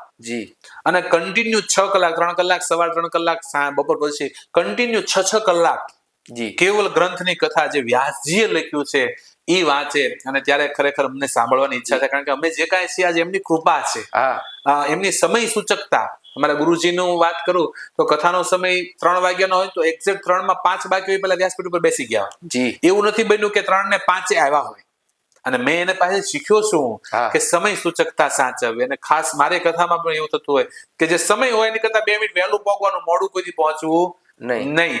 એટલે અમારા ગુરુજી મુકુશરણજી મહારાજ એમની કથા જ્યારે પણ સાંભળવાનો અવસર મળે ત્યારે સાંભળે છે. અને બીજા આ કથા જે વક્તા છે એની અંદર જે મને એમાંથી શીખવા મળ્યું બધું, તો એવા મારા એક, જો કે મેં એમના દર્શન નથી કર્યા ક્યારે રૂબરૂ, પણ તેમ છતાં હું એને ગુરુ સ્થાને માનું છું, એવા રામાનંદ સંપ્રદાયના મલુક પીઠાધીશ્વર રાજેન્દ્રદાસજી મહારાજ, વૃંદાવનની અંદર મહારાજનો આશ્રમ છે, રાજેન્દ્રદાસજી મહારાજ સચોટ વક્તા. અને રાજેન્દ્રદાસજીનો એક એક શબ્દ શાસ્ત્ર સંમત, શાસ્ત્ર સિવાયની કોઈ વાત નહીં, સ્પષ્ટ અને સચોટ વક્તા, સાચું ગમે ને કહી દેવા. અને એ જે કઈ બોલે બધું શાસ્ત્ર સંમત હોય, શાસ્ત્ર બહારની કોઈ વાત નહીં. તો એમની કથાઓ મેં ખૂબ સાંભળી સોશિયલ યુટ્યુબના માધ્યમથી, સોશિયલ મીડિયાના માધ્યમથી. હજુ પણ જયારે જયારે સમય મળે ત્યારે હું એમને સાંભળતો રહું છું. ગૌ સેવાની પ્રેરણા પણ એમનાથી મને થોડી મળી છે. અને આ જે કથાઓ છે એની, કારણ કે એમની કથામાં પ્રેમ હોય છે, એ ખૂબ પ્રેમ હોય છે. એટલે એ જે ભાવ આખો છે એ મને રાજેન્દ્રદાસજી મહારાજની કથામાંથી મળે ને હું એમને ખૂબ સાંભળતો હોઉં છું. મંત્રો અને યજ્ઞોનું વૈજ્ઞાનિક અને આધ્યાત્મિક મહત્વ શું છે? મંત્ર અને યજ્ઞ, મેં પહેલા પણ કીધું, યજ્ઞ એ આપણી સનાતન ધર્મનો પાયો છે. યજ્ઞને વિજ્ઞાને પણ સ્વીકાર્યું છે. જ્યાં યજ્ઞ થતા હોય છે, જ્યાં જે જગ્યા ઉપર, એની પોઝિટિવિટી, એની ઓરા ઉર્જા આખી અલગ હોય છે. બરાબર છે. એ યજ્ઞ કરવા માટે મંત્રની જરૂર છે. મંત્ર વગર યજ્ઞ થાય નહીં. બીજું, મંત્રની જો વાત કરવામાં આવે તો એક એક મંત્રની અંદર તાકાત છે. તાકાત ત્યાં સુધીની તાકાત છે કે બ્રહ્માદિ દેવતાઓ વશ થઈ જાય મંત્રને. કે ભાઈ કોઈ બ્રાહ્મણ પૂજા કરાવતા હોય તો એ મંત્ર બોલે એટલે ભગવાન એમાં આવીને બિરાજમાન થાય, ભગવાન એમાં એને વશ થયેલા મતલબ છે. બરાબર છે. બીજું, મનઃ ત્રાયતે ઇતિ મંત્ર, જે મનનું ત્રાણ કરે, મનને ખેંચે.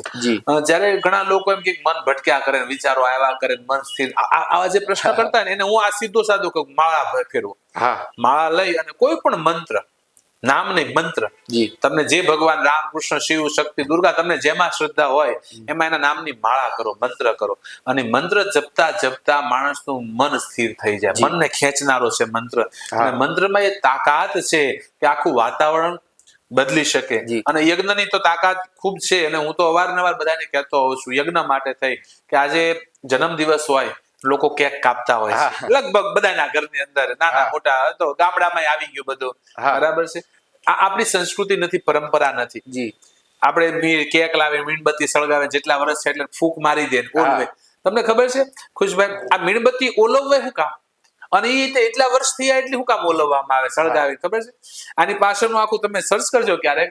આની પાછળની આખી પરંપરા પ્રણાલી એવી છે કે પેલું તો આપણી પરંપરા ઓલવવાની નથી. આપણે સારું કામ હોય તો પ્રગટાવીએ.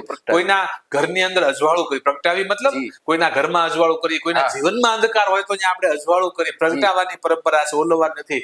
અને એને ઓલવવામાં આવે, એટલી મીણબત્તી ઓલવવામાં જેટલા વર્ષ થયા હોય. એનો મતલબ એવો છે કે અમે જીવનના એટલા વર્ષો ફૂકી માર્યા, એટલા વર્ષો આમ કાઢી નાખ્યા. બરાબર છે. એટલે આ આપણી, અને કેક ખાવામાં ઓછી આવે, મોઢે વધારે ચોપડવામાં આવે. બરાબર છે.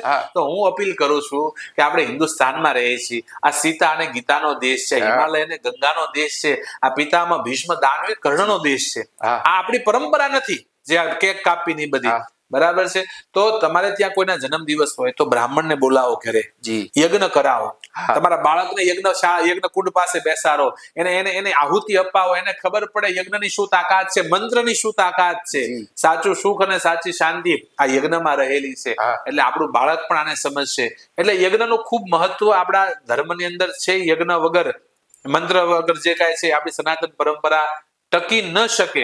અને ખરેખર તાકાત જોવી હોય, આ અનુભવનો વિષય છે. કારણ કે કોઈને તમે ગોળ ખવડાવો અને પછી પૂછો કેવું લાગ્યું, શું કે ગળ્યો લાગ્યો.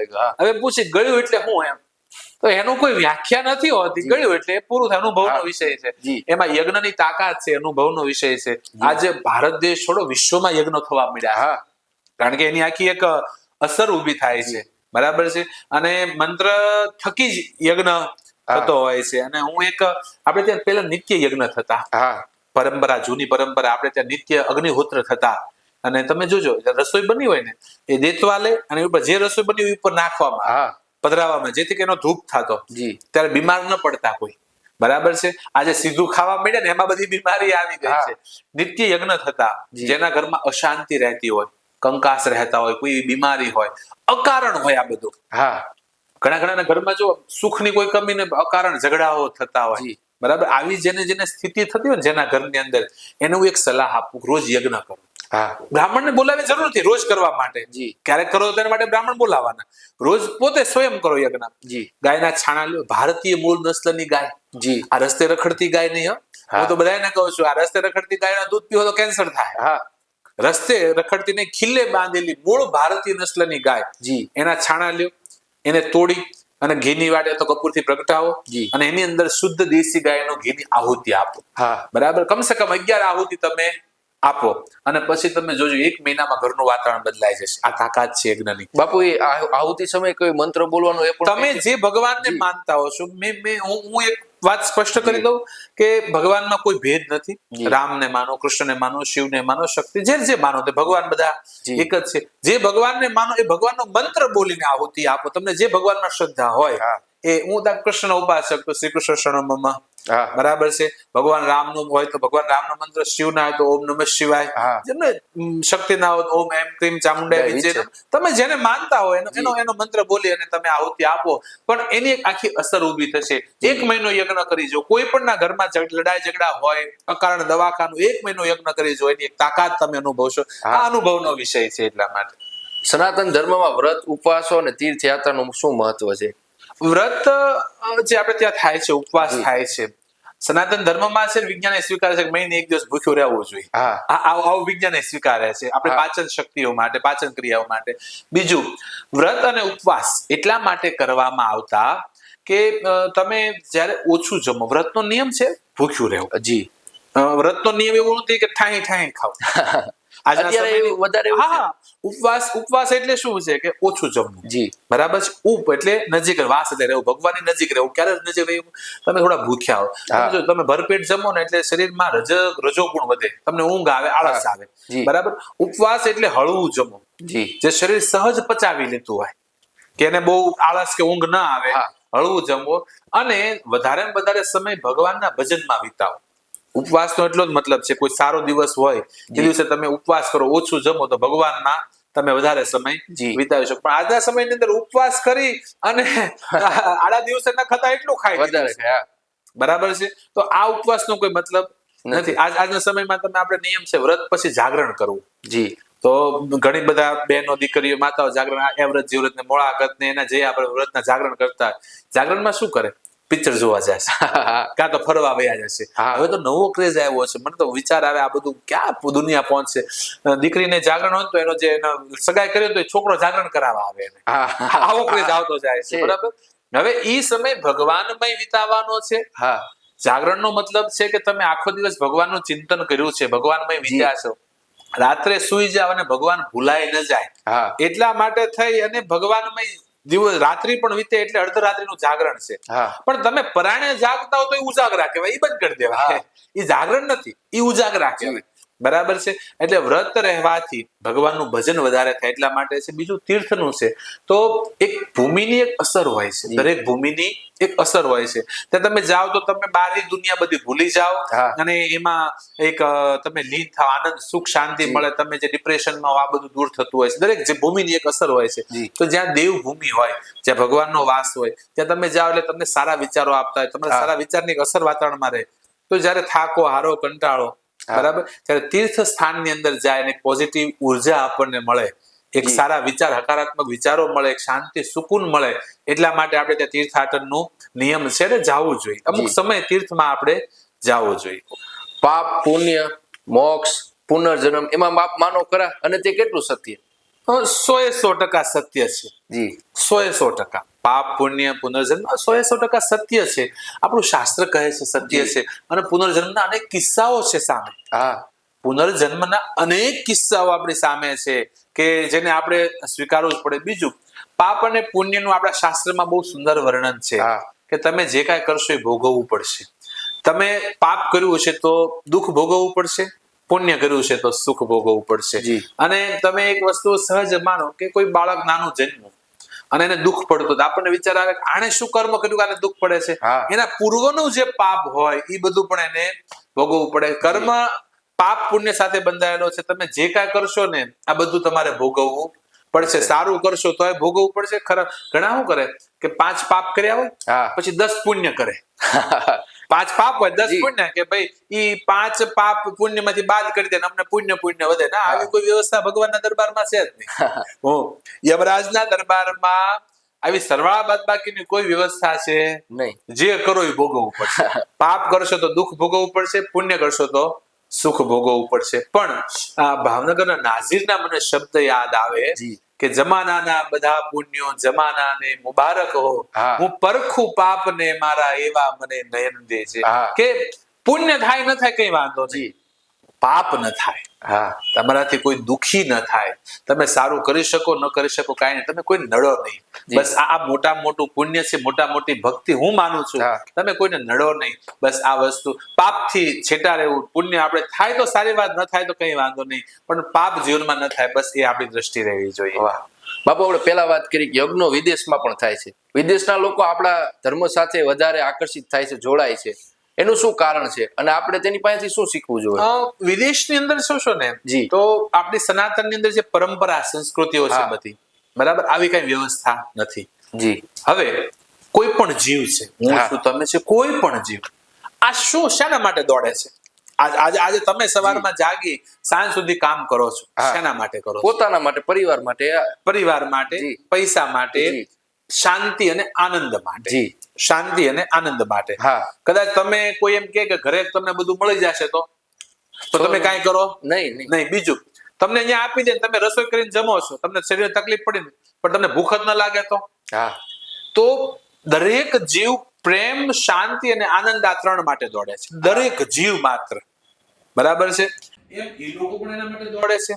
તો એ લોકોએ આનંદ માટે ત્યાં જે કાંઈ થતું હતું એ બધું કર્યું, આનંદ મળ્યો નહીં. પછી વિકૃત આનંદ ચાલુ કર્યો. આપણને અમુક લોકો રિસ્ક લેતા હોય, બધા આવું બધું કરતા હોય, બરાબર, ખાવું પીવું, અમુક જીવોને ખાવા, આવું બધું એ લોકો કરે છે. એ વિકૃત આનંદ ચાલુ કર્યો તો એમાં શાંતિ મળી નહીં. પછી ફરતા ફરતા દ્રષ્ટિ ભારત તરફ આવી અને એની સનાતન પરંપરા જોઈ અને એને સમજાણું આમાં આનંદ છે. અને એવો આનંદ જે અસ્ખલિત આનંદ કહી શકાય, જેનો અંત ન હોય એવો આનંદ. કોઈ માવો ખાતો હોય તો એને આનંદ મળે, કેટલી ઘડી મળે, એ ખાય ને થૂકે ત્યાં, બરાબર, એ કઈ કાયમ આનંદ એમાં છે નહીં. પણ આ સનાતન ની અંદર જે આપણી ક્રિયાઓ, જે કઈ આપણો ધર્મ, એમાં અસ્ખલિત આનંદ છે. એટલા માટે એ લોકો આ તરફ દ્રષ્ટિ કરી છે. અને આપણી એક દુર્ભાગ્ય કહી શકું કે આપણું જે કાંઈ છે, આ ગીર ગાય છે આપણી, બ્રાઝિલમાં ગઈ, મહારાજા સાહેબે આપી બ્રાઝિલમાં, બ્રાઝિલની આખી ઇકોનોમી ઉભી થઈ ગીર ગાય ઉપર. અને ત્યારે આપણે ગીર ગીર ગાય આપણું જ હતું. આ વિદેશ આપણને દેખાય ત્યારે આપણે કદર કરી છે. આ યોગ આપણે કરીએ છીએ, યોગાસનો, આ બધું બરાબર છે, પ્રાણાયામ, તો આ આપણું જ હતું. પણ વિદેશમાં ગયું, વિદેશના લોકો કરતા થયા, સ્વસ્થ થયા, અનુભવો થયા, પછી આપણને એમ યોગ પણ આપણું જ હતું. તો આ યજ્ઞ પરંપરા આપણી જ છે. પણ જયારે વિદેશ પ્રમાણપત્ર આપે કે નાના સારું, ત્યારે આપણે બધા પકડવા પશ્ચિમની સંસ્કૃતિ વાહે આપણે દોડીએ છીએ. પછી એ લોકો, અત્યારે આપણા લોકો ટૂંકા વસ્ત્રો પહેરે છે અને એ લોકો સાડીઓ પહેરતા થઈ ગયા, બરાબર છે? તો કંઈક તો હશે ને આની અંદર. એટલે વિદેશનું આંધળું અનુકરણ કરવાને બદલે જે કાંઈ છે આપણા દેશમાં જ છે, અહીંથી જ બધું પ્રગટ્યું છે એમ હું કહી શકું. એટલે આની અંદર આપણે રહીએ અને વિદેશના લોકો જો આની કદર કરતા હોય તો આપણું તો પોતાનું છે, આપણે આમાં જોડાવવું જરૂરી છે. આ માટે કળિયુગમાં બાપુ સનાતન ધર્મના સિદ્ધાંતોનું કેટલું પાલન થાય છે? એક તો કળિયુગની અસર સનાતન ધર્મના ઉપર. બીજું કે અત્યારે હું એમ કહી શકું કે 3 યુગ જે સતયુગ, ત્રેતા અને દ્વાપર, એના કમ્પેરિઝન કરો તો અત્યારે ધર્મનો નાશ થઈ ગયો છે. ધર્મનો નાશ કરવા માટે થઈ મોટામાં મોટું કોઈ જવાબદાર હોય તો ધર્મગુરુઓ જવાબદાર છે. જેટલા ધર્મગુરુઓ પોતાને ધર્મના પાયા ગણતા હોય છે, રક્ષકો ગણતા હોય છે, બરાબર, ક્યાંક ને ક્યાંક પોતાનું લીટી મોટી કરવા માટે થઈ ક્યાંક ને ક્યાંક બીજાનો દ્વેષ કરતા થયા છે. અમારા ભગવાન મોટા, અમારા ભગવાન. હવે તમે શાસ્ત્ર વાંચો, ક્યાંય નાના મોટાનો વર્ણન નથી. જી એકો બ્રહ્મ વિપ્રો બહુધા વદંતી. એક જ બ્રહ્મને અલગ અલગ રીતે વર્ણિત કર્યો છે. પણ અમારા ભગવાન મોટા, ઓલા નાના, આ બધું કરવામાં ધર્મ તૂટ્યો છે અને તોડ્યો છે. ધર્મનું રક્ષણ તો ભગવાન જ કરતા હોય છે. ભગવાન કૃષ્ણ કે યદા યદા ધર્મસ્ય ગ્લાનિર્ભવતિ ભારત, કે જ્યારે ધર્મ તૂટશે, અધર્મ માથા કાઢશે, અભ્યુત્થાનમ ધર્મસ્ય, અધર્મ જ્યારે માથા કાઢશે, ત્યારે ધર્મ સંસ્થાપનાર્થાય, ધર્મનું સ્થાપન કરવા હું આવીશ. તો ધર્મના રક્ષક ભગવાન છે. આપણે તો એના વાહક છીએ, એને ચલાવવા માટે આપણે પ્રયત્ન કરતા હોઈએ છીએ. પણ સનાતન ધર્મ એ માં છે, જનેતા છે. અન્ય સર્વ સંસ્કૃતિ પરંપરાની આ બચશે તો જ બધું બચવાનું છે. એટલે આ તૂટે નહીં, અંદર અંદર ખેંચતાણ ન થાય, અને આપણે એમાં વહી રહ્યા છીએ, આપણે એને ચાલી રહ્યા છીએ, આપણે આનંદ સુખનો અનુભવ કરી રહ્યા છીએ. ત્યારે જેની જવાબદારી છે એ બધા ખેંચતાણ કર્યા વગર આની અંદર ચાલે, અને તો ખરેખર સનાતન ધર્મ આગળ ચાલશે ને બચાવી શકાય. બાકી કલિયુગનો જે પ્રભાવ છે એ તો એનો રહેવાનું, પણ આપણે પ્રયત્ન કરીએ. ઘણા કહેતા કે બાપુ તમે આ પ્રયત્ન કરો તો કઈ બધું, મને ઘણા કે તમે એટલી ગાયો લઈને બેઠા છો, કઈ ગાયો બધી બચી ન જાય. આપણાથી કઈ બચી ન જાય, પણ આપણામાં કાઠિયાવાડમાં કહેવત છે, ઓઘો હળકતો ને ઓઘો, ઝાડનો જે ઢગલો ઓઘો હળકતો ને આખો નો ઠારીએ કાયમ હોય, પછી ખેહા એટલા પૂરા ખેહી લે, જે બચી ગયું છે બચી ગયું. એટલે આ બધું ઓઘો હળગે છે કળિયુગનો. આમાં જેટલો ખેહાય એટલો બધા પ્રયત્ન કરીએ તો ઘણો આપણે કરી શકીએ. સનાતન ધર્મના કેટલાક તથ્યોને કથાને કાલ્પનિક ગણવામાં આવે છે, એ બાબતે આપનું શું કેવું? ઘણા લોકો અન્ય પરંપરાઓ, અન્ય સંસ્કૃતિઓ સનાતનને તોડવા માટે પ્રયત્ન કરે છે, કરતી આવી છે. અને આપણે એક એક ક્રિયાઓને, આપણા એક એક ઉત્સવોને, આપણા એક એક જે કઈ પ્રણાલી છે એને કાલ્પનિક, આ તો વેસ્ટ ઓફ ટાઈમ છે, આવું કહેતા રહ્યા છે. તમને એક ખાલી વાત કરું, થોડા સમય પહેલાનો 2009 આસપાસમાં ભગવાન રામના અસ્તિત્વ પર પ્રશ્ન ઉઠ્યો હતો. 2009 કે સમથિંગ એવું કઈક સમય હતો કે ભગવાન રામ કાલ્પનિક હતા, અને આ જે કાંઈ છે આ બધું કાલ્પનિક હતું. હવે શા માટે એવું પડ્યું હતું? જે રામ સેતુ છે લંકા અને ભારતની વચ્ચે, એ સેતુ તોડવા માટે. કારણ કે રામ સેતુ ભગવાનનું, જો રામને કાલ્પનિક ગણી દે તો આ સેતુ કાલ્પનિક થઈ ગયો. આ તો આમ તો ખડક પથ્થર છે, રામ સેતુ નથી. એટલા માટે રામને કાલ્પનિક ગણ્યા અને એ સેતુ તોડવા માટે થઈ. બરાબર છે. જે સમયે રામના અસ્તિત્વ ઉપર જેને પ્રશ્ન ઉભા કર્યા હતા ને, એ પક્ષના અસ્તિત્વ ઉપર આજ પ્રશ્ન દુનિયા ઉભું કરી રહી છે. એનું અસ્તિત્વ અત્યારે જોખમાઈ રહ્યું છે.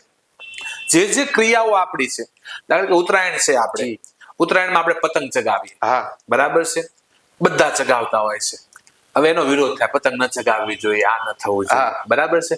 હવે પતંગ ચગાવવું એ આપણી હિન્દુ ધર્મની પ્રણાલી છે, પરંપરા છે. તમે જે વાત મને કરી કે આ સાચું તથ્ય કેટલું, તો પતંગ શા માટે ચગાવવામાં આવે છે? લોકો ના પાડે છે પંખીઓ કપાય છે, ન કપાવા જોઈએ, પણ પતંગ ચગાવવી જોઈએ.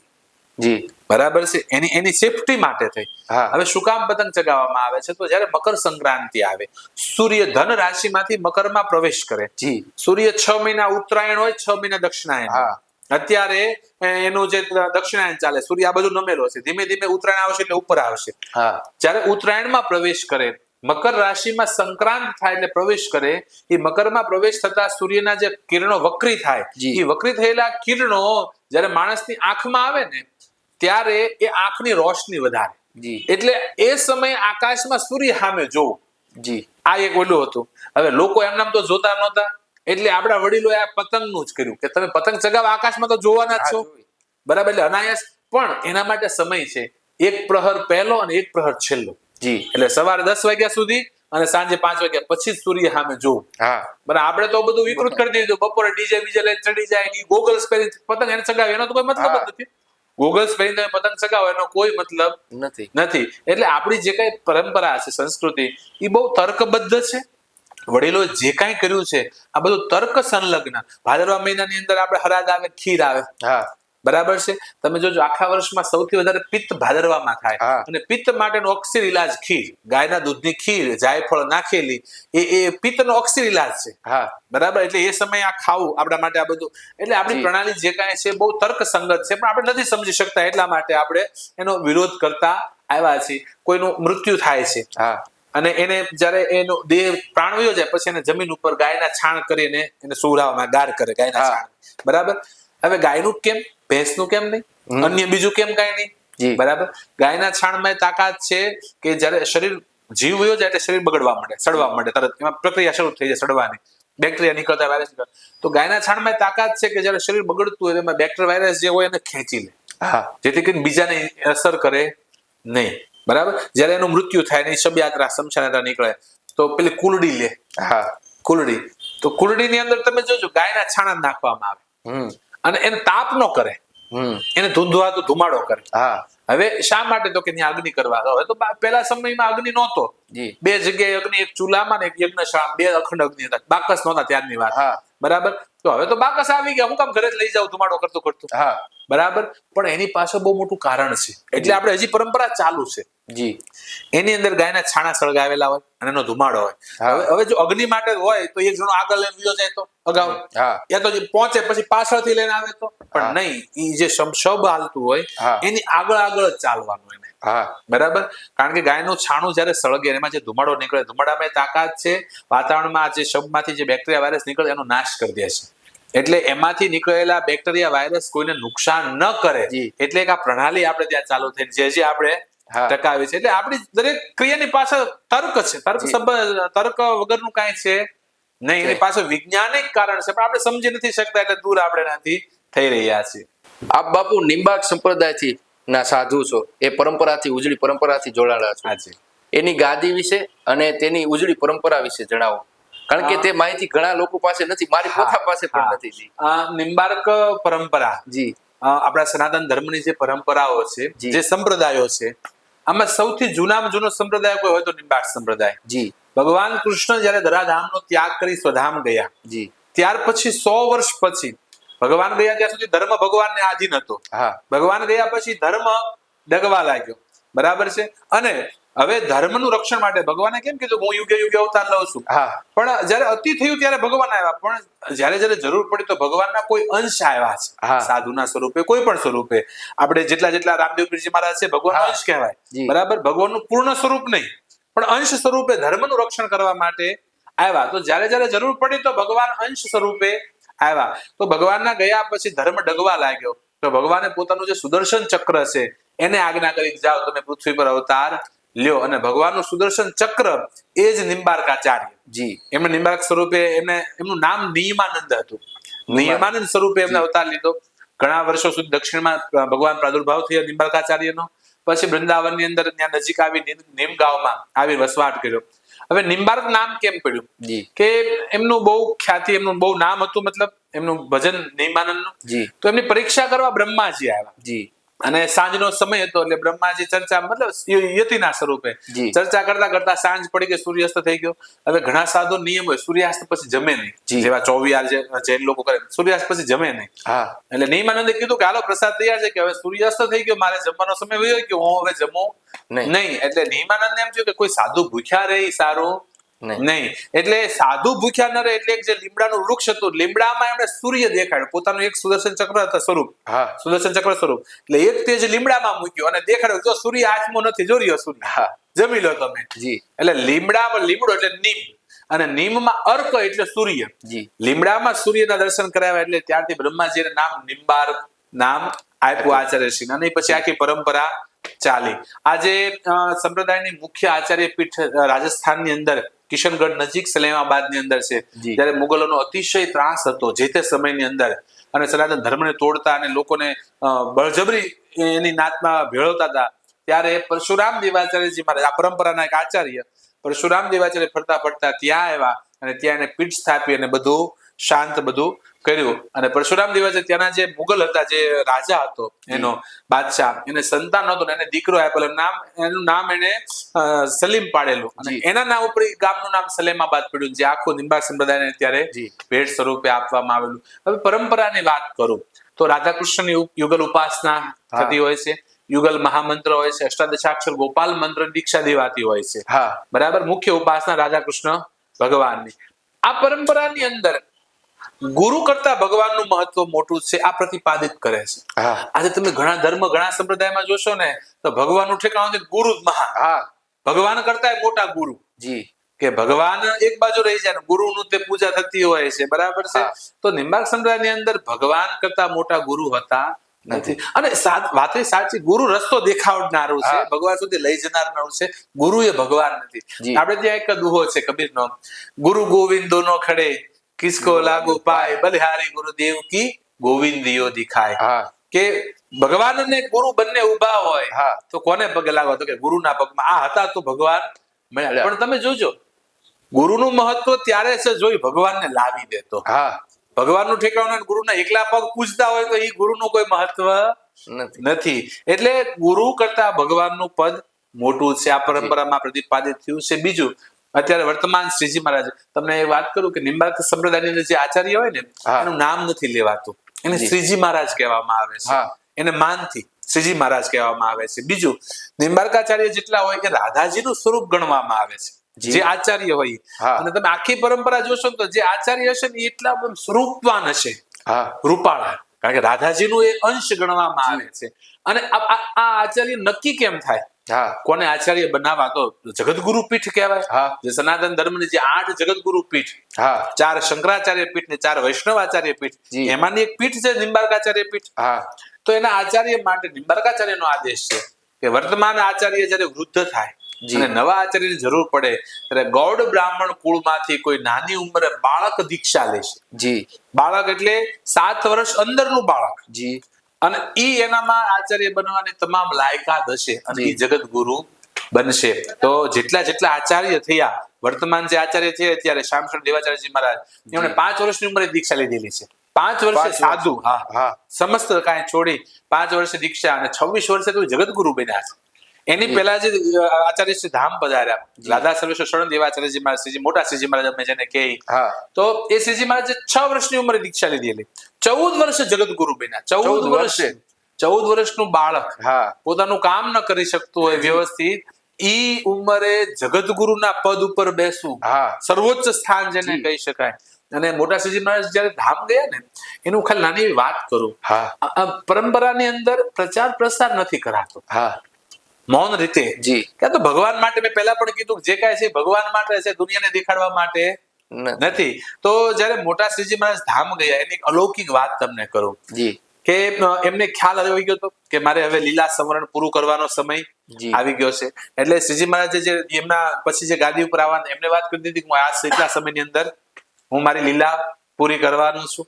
બરાબર. પછી એનું પરિકર, જે સેવામાં નજીકના એને પરિકર કહેવાય, પાર્ષદો, એમને વાત કરી 4 દી અગાઉ કે 4 દિવસ પછી હું દેહ છોડવાનું છું. હવે મકર સંક્રાંતિ આવી, ઉત્તરાયણ. મકર સંક્રાંતિ દિવસે 8:30 વાગે સૂર્ય મકરમાં પ્રવેશ કરવાનો હતો. એટલે બ્રાહ્મણોને બોલાવ્યા, 108 બ્રાહ્મણો પાસે ગીતા પાઠ કરાવ્યા મોટા શ્રીજી મહારાજે. 108 બ્રાહ્મણો ગીતા પાઠ કર્યા. ગીતા પાઠ પૂરા થયા, જેવા 8:30 થયા, સૂર્યનો મકરમાં પ્રવેશ થયો. એટલે બ્રાહ્મણોને કીધું કે તમે બધા પંચાંગમાં જો તો સૂર્ય મકરમાં પ્રવેશ કર્યો. બ્રાહ્મણોએ પંચાંગ ખોલ્યા કે હા મહારાજ, સૂર્ય મકરમાં પ્રવેશ. હજી એકવાર જોઈને કયો. 3 વખત પૂછ્યું. બ્રાહ્મણો 108 બ્રાહ્મણો 3 વખત કીધું મહારાજ સૂર્ય મકરમાં પ્રવેશ કર્યો. કે સારું, હવે ભગવાનના નામનું સંકીર્તન કરો. અને યુગલ મહામંત્રનું સંકીર્તન કરતા ત્યાંથી ઉભા થઈ અને જે એની બેઠક હતી પીઠ, ત્યાં જઈ બેઠા અને તરત પ્રાણ છોડી દીધા. એટલે ઈચ્છા મૃત્યુ કહી શકું. જેમ પિતામાં ભીષ્મને ઈચ્છા મૃત્યુ હતું, પિતામાં ભીષ્મ જેમ ઉત્તરાયણના સૂર્યની વાટે હતા, એમ આ શ્રીજી મહારાજ ઉત્તરાયણના 8 વર્ષ પહેલાની આ ઘટના, શ્રીજી મહારાજ ઉત્તરાયણના સૂર્ય થયા અને પછી પ્રાણ છોડ્યા છે. એટલે આ પવિત્ર પરંપરાની અંદર સેવા પરમો ધર્મ, મૌન વૃત્તિથી, સર્વેશ્વર ગૌધામમાં એટલી સેવા થાય પણ પ્રચાર પ્રસાર નહીં, મૌન વૃત્તિથી સેવા કરવી. કારણ કે મેં કીધું એમ, આ ભગવાનને દેખાડવા માટે છે, જગતને દેખાડવા માટે નથી. એટલે આ સંપ્રદાય, અને અમને આનંદ થાય, ગર્વ થાય કે આ પરંપરાની અંદર અમે દીક્ષિત થયેલા છે કે જેમાં સર્વસ્વ ભગવાન છે અને સેવા પરમો ધર્મ ગણવામાં આવે છે. અને વર્તમાન સમયમાં થોડા સમય દિવસ પહેલા જયારે દ્વિદિવસીય મહામહોત્સવ હતો, તો ભાઈ બીજના દિવસે ધર્મસભાના અધ્યક્ષ શ્રીજી મહારાજ હતા, વર્તમાન શ્રીજી મહારાજ હતા. એના દર્શન કરવા હજારો ભક્તો એમ કહેવાય આમાં ઉમટી પડ્યા હતા. અને એ શ્રીજી મહારાજના બધા દર્શન કર્યા, એના મુખના શબ્દો સાંભળ્યા અને ખૂબ આ બધી સેવા જોઈ શ્રીજી મહારાજ ખૂબ પ્રસન્ન થયા. આ સંપ્રદાયની અંદર જે ભગવાનની ઉપાસના થાય, સર્વેશ્વર ભગવાન, પૃથ્વી પર બહુ જવાબદારી છે. પૃથ્વી પરના વર્તમાન સમયમાં પૃથ્વી પરની કોઈ હયાત ભગવાનની મૂર્તિ હોય, જૂનામાં જૂની, શાલિગ્રામ સ્વરૂપે, તો સર્વેશ્વર ભગવાન. હંસ ભગવાન, ભગવાનના 24 અવતારમાં એક અવતાર હંસ ભગવાન, એમણે આ સર્વેશ્વર ભગવાનની પૂજા સનકાદિક ઋષિઓને આપી, સનકાદિક ઋષિએ નારદજીને આપી, નારદજીએ નિંબાર્કાચાર્યને આપી. ઈ પરંપરાએ હજી એ ભગવાનની પૂજા થાય. અત્યારે સલેવા બાદ આચાર્ય પીઠે નાના એવા મગ જેવડા છે ભગવાન. કેવડા? મગ જેવડો એવડું સ્વરૂપ છે ભગવાનનું, સર્વેશ્વર ભગવાનનું. એ સવારમાં અભિષેક થાય ને આચાર્ય એની પૂજા કરે, અને અભિષેક થાય ત્યારે બિલોરી કાચ રાખી દર્શન કરાવે. તમે નરી આંખે જોઈ નહીં શકો ભગવાન, આપણે ગોતમ રહી ક્યાં છે બિલોરની કાચ રાખે અને ત્યારે આપણને દર્શન થાય. અને વર્તમાન સમયની અંદર સૌથી જૂનામાં જૂની કોઈ ભગવાનની જો પૂજા થતી હોય તો આ સર્વેશ્વર ભગવાનની થઈ રહી છે. આ એની આખી પરંપરા છે. બાપુ વચ્ચે વાત કરું કે કોઈ પણ વ્યક્તિ હોય, ઉદાહરણ તરીકે હું જ, મારે દીક્ષા લેવી છે, તેની શું પદ્ધતિ છે અને તેની શું લાયકાત છે? સંપ્રદાયની અંદર આમ કોઈ એનો ક્રાઇટેરિયા નથી હોતો, પરંતુ જ્યારે ગુરુ શિષ્યની પરંપરાની અંદર એની ભાવ જોવામાં આવે છે. જી, એનામાં કેટલો ભગવાન પ્રત્યે ભાવ છે. બીજા નંબરની અંદર વૈરાગ્ય કેટલો છે. જી, મેન વસ્તુ તો વૈરાગ્ય છે. દીક્ષા લીધી તો આપણામાં કેવાય તિલક કરતા ટાઢું લાગે, સુકાય ત્યારે તરડાય, લાકડી વગર લોટે જાય તો નક્કી કૂતરા અમારો ખોખે છે. એટલે એનો મતલબ એવું કઈ ઓલા કૂતરાની વાત નથી કરતા કે કોઈ મોટા ગુરુ હોય એની યારે અબડાઅબડીમાં દીક્ષા લઈ લીધી, હાલો મારે સાધુ થાવ દીક્ષા લઈ લીધી, તિલક કરતા ટાઢું લાગે, દીક્ષા લે ત્યારે સારું લાગે, પછી સુકાય ત્યારે તરડાય, 2 વર્ષ જાય પછી વૈરાગ હોય નહીં, પછી એમ થાય કે હારું આ ખોટું થઈ ગયું. જી સાચું. લગ્ન કરવાની ઈચ્છા થાય પછી કઈ એકય મેળના રહે નહીં. ઘણા લોકો ઘણા સંપ્રદાયોમાંથી 20 વર્ષે પાછા આવીને લગ્ન કરે છે. જોયા છે 20 વર્ષ ભગવાનના સાનિધ્યમાં રહ્યા, વૈરાગ નો જન્મ એને. અને પછી એ લાકડી વગરનો લોટે જાય, એટલે કે વૈરાગ ન હોય, સંસારી લોકોના ઘરે પગલા પાડવા જાય, બધું જોઈને પછી એને કૂતરા એટલે કામરૂપી કૂતરા કરડે, મારે પરણી જાવ. તો સંપ્રદાયની અંદર પહેલો ભાવ, ત્યાર પછી બીજી લાયકાત વૈરાગ્ય હોવો જોઈએ, અને ત્રીજું એનું છે કે જીવ માત્રના કલ્યાણની ભાવના હોવી જોઈએ. નિંબાર્કનો સાધુ કોઈ સ્વાર્થી ન હોય. જી, એક સંપ્રદાયોની અંદર બધા સાધુ છે જ, પણ અમારા સંપ્રદાયની અંદર કોઈ સાધુ સ્વાર્થી ક્યારેય નહીં, પરમાર્થનું કામ કરતો હોય છે. મોટા ભાગના જેટલા મંદિરો છે, આશ્રમો છે. એટલા માટે આમ કોઈ એનું ચોક્કસ નથી હોતું કે ભાઈ ભણેલો હોવો જોઈએ, કે આધ્યાત્મની દ્રષ્ટિએ સારો હોવો જોઈએ, ઉન્નત હોવો જોઈએ. અને ભાવ, અને મેં કીધું એમ કે વૈરાગ્યપૂર્ણ હોવો જોઈએ. અને એટલે જ અમારા સંપ્રદાયમાં સાધુ ઓછા. જી, અમારે એવું નથી કે આવ્યો છે દીક્ષા લેવી 6 મહિનામાં બનાવી દો, નહીં. અમારા આચાર્ય એક થયા હરિવ્યાસ દેવાચાર્યજી મહારાજ. જી, એના ગુરુ હતા શ્રી ભટ્ટાચાર્યજી મહારાજ, વૃંદાવનમાં બિરાજતા ભટ્ટદેવ ભટ્ટાચાર્યજી મહારાજ. તો હરિવ્યાસ દેવાચાર્યજી તમારી જેવા હતા. તો આવીને ભટ્ટદેવજીને પગે લાગ્યા કે ગુરુ મહારાજ, મેં તમારું બહુ નામ સાંભળ્યું, મારે તમારી પાસે દીક્ષા લે. તમે વાત કરી એટલે હું યાદ કરાવું. તો ભટ્ટદેવજીએ પૂછ્યું કે મારામાં તમે શું દેખાણું તું દીક્ષા લેવા આવ્યો? જી, કે મારામાં કે તમારું બહુ નામ સાંભળ્યું. તો ભટ્ટદેવજી કે ઘણી વખત મોટા એટલા ખોટા હોય, જેનું નામ મોટું એના કામ ખોટા હોય. તો એ કે એમ નહીં, તને મારામાં કઈ દેખાય તો દીક્ષા આપું ને. તો કે મારા દેખાતું તો કઈ કે જાઓ, યુગલ મહામંત્ર આપ્યો, રાધે કૃષ્ણ કૃષ્ણ કૃષ્ણ રાધે રાધે, રાધે શ્યામ શ્યામ શ્યામ રાધે રાધે. આ યુગલ મહામંત્ર લઈ અને ગોવર્ધનની 12 વર્ષ પરિક્રમા કરીને આવજો. હરિદાસ દેવાચાર્ય નીકળી ગયા ગુરુના શબ્દ ઉપર, 12 વર્ષ પરિક્રમા કરીને પાછા આવ્યા, પગે લાગ્યા. હરિદાસ દેવાચાર્યજીને ભટ્ટદેવજી કે હવે કાંઈ દેખાય? કે નહીં મહારાજ, હજી કઈ દેખાતું નથી. કે બીજા 24 વર્ષ 24 વર્ષે પાછા આવ્યા, કે હવે કઈ કે હજી કઈ દેખાતું નથી, જાઓ પાછા 36 વર્ષ. જી, 36 વર્ષ ક્યાંય રોકાવાનું નહીં. ગોવર્ધનની પરિક્રમા યુગલ મહામંત્રની કરતા આવ્યા, અને આવીને ગુરુ મહારાજ દર્શન કર્યા. તો ભટ્ટદેવજીના એક ગોઠણ ઉપર રાધાજી, એક ગોઠણ ઉપર ભગવાન કૃષ્ણ બેન લીલા કરતા હતા. ને ત્યારે હરિદાસ દેવાચાર્યજી મસ્તક નમી ગયો કે એનામાં વૈરાગ્ય જાગે અને ખરા અર્થની અંદર સમજી શકે, ત્યારે એને દીક્ષા અપાતી. એવું નથી કે આવ્યા અને દઈ દો, સંપ્રદાય ફેલાવો નહીં. ઓછા, પણ એની મેં કીધું અમારે એમ કહી ને, ક્વોન્ટિટી ને મહત્વ નથી, ક્વોલિટી ને મહત્વ છે. સારું હોવું જોઈએ, કારણ કે ગમે એટલા ટોળા ભેગા કરો, બાકર બચ્ચા લાખ તો લાખે બિચારા, કેહર બચ્ચો એક તો એકે હજાર. એમ સારા હોય ત્યારે તે ધર્મ ટકતો હોય છે. બાપુ, આપના નામ આગળ મહંત લાગે છે. મહંત નો અર્થ શું અને મહંત કોણ લગાડી શકે? મહંત જયારે કોઈ આશ્રમ હોય, જી, આશ્રમનો ગાદીપતિ જયારે બનતા હોય છે, ત્યારે એને નામની આગળ મહંત લાગતું હોય છે. મહંતની ઉપાધિ કોઈ વ્યક્તિ ન લઈ શકે. જી, અમારી જે પરંપરા પ્રમાણે કહું છું, મહંત ક્યારે બને? તો જયારે એ મંડળ હોય, કારણ કે આપણે અહીંયા જે ભાવનગર છે આપણું, એનું ગોહિલવાડ મંડળ છે, ગોહિલવાડ વિરક્ત મંડળ છે. પછી સૌરાષ્ટ્ર વિરક્ત ચતુર્થ વૈષ્ણવ મહામંડળ છે, પાલિતાણા મંડળ છે. આ રીતના અમારા બધા મંડળો હોય. મંડળના એક શ્રી મહંત હોય. બરાબર છે, અને આખું મંડળ ભેગું થાય, મહંતો જ હોય બધા એની અંદર, એ બધા ભેગા થાય, એમાં એક શ્રી મહંત એટલે બધા એના પ્રમુખ કહીએ ને આપણી ભાષામાં, ઈ હોય, અને બધાની સાક્ષીમાં એ કેટલા બધા સાધુની સાક્ષીમાં ઈ તિલક કરે, ઈ હાર પહેરાવે, એની શાલ ઓઢાડે, અને ઈ એમ કે હવે આને હું મહંત બનાવું છું, ત્યારે હકીકતમાં મહંત શબ્દ લખી શકાય, અને ત્યારે મહંત સાચા અને આશ્રમના જે એના હેડ કહેવાય, માલિક કહેવાય, ઈ મહંત ત્યારે બનતા હોય છે, આ પરંપરા હોય છે. છેલ્લે પોડકાસ્ટમાં આપના શ્રોતાઓને કઈ માર્ગદર્શન અથવા કઈ કહેવા માંગતા હોય તો કહી શકો. હું બધા માટે એક જ વાત કાયમ કહેતો આવ્યો છું કે જીવન ભગવાને આપ્યું છે કંઈક કરવા માટે. જી, ભગવાને આ જીવન આપ્યું છે કંઈક કરવા, ખાવું પીવું ભોગ ભોગવવા. આ તો શેરીમાં રખડતા કૂતરા ને ભૂંદરાય જાણે છે. તો આ કંઈક ઈશ્વરે આ મનુષ્ય બનાવ્યા છે તો કંઈક કરવું જોઈએ, સેવાનું કંઈક કરવું જોઈએ. અને ખાસ હું કહું કે એવું જીવનમાં કંઈક કરજો કે ભગવાનના દરબારમાં જેથી જાઓ, ભગવાન કઠગરામાં આપણને ઉભા રાખશે અને આપણા લેખા જોખા જોતા હશે, અને તેથી ભગવાન આપણને પૂછે કઈ સારું કર્યું તું, તેથી ગેંગે ફેફે થઈને કહેશો હે શું શું શું. તેથી આપણો શબ્દ લડખડાય નહીં કે ભગવાન અમે ગયા તાર કઈક સારું કરીને આવ્યા. દર્દ ભરેલી આ દુનિયામાં કોઈનું આંસુ લૂછ્યું તો ભગવાન પૂછશે.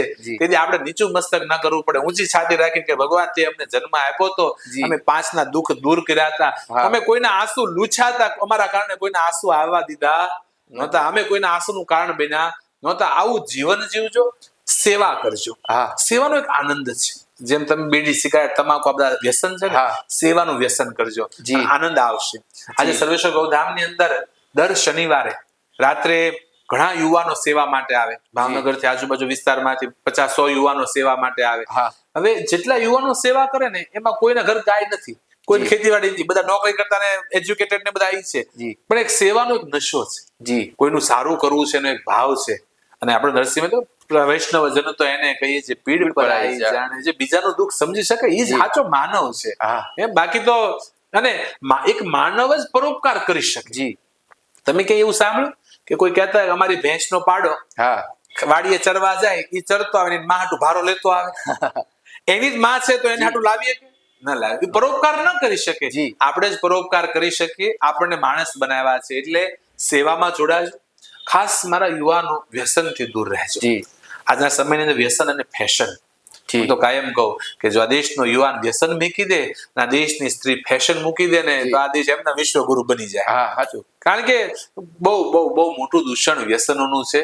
અને ખાસ બાળકોને સંસ્કાર આપજો, સારા ને સાચા. આ દેશ સંપત્તિ નહીં, આ દેશ સંતતિ માંગતું હોય છે. તમારા બાળકને રૂપિયાની જરૂર નથી, સંસ્કારની જરૂર છે. સંસ્કાર નહીં હોય તો એ સંપત્તિનો કોઈ મતલબ રહેવાનો નથી. બહારથી હું છું એ મહત્વ નથી, અંદર કેવું ભર્યું છે એમાં કિંમત છે.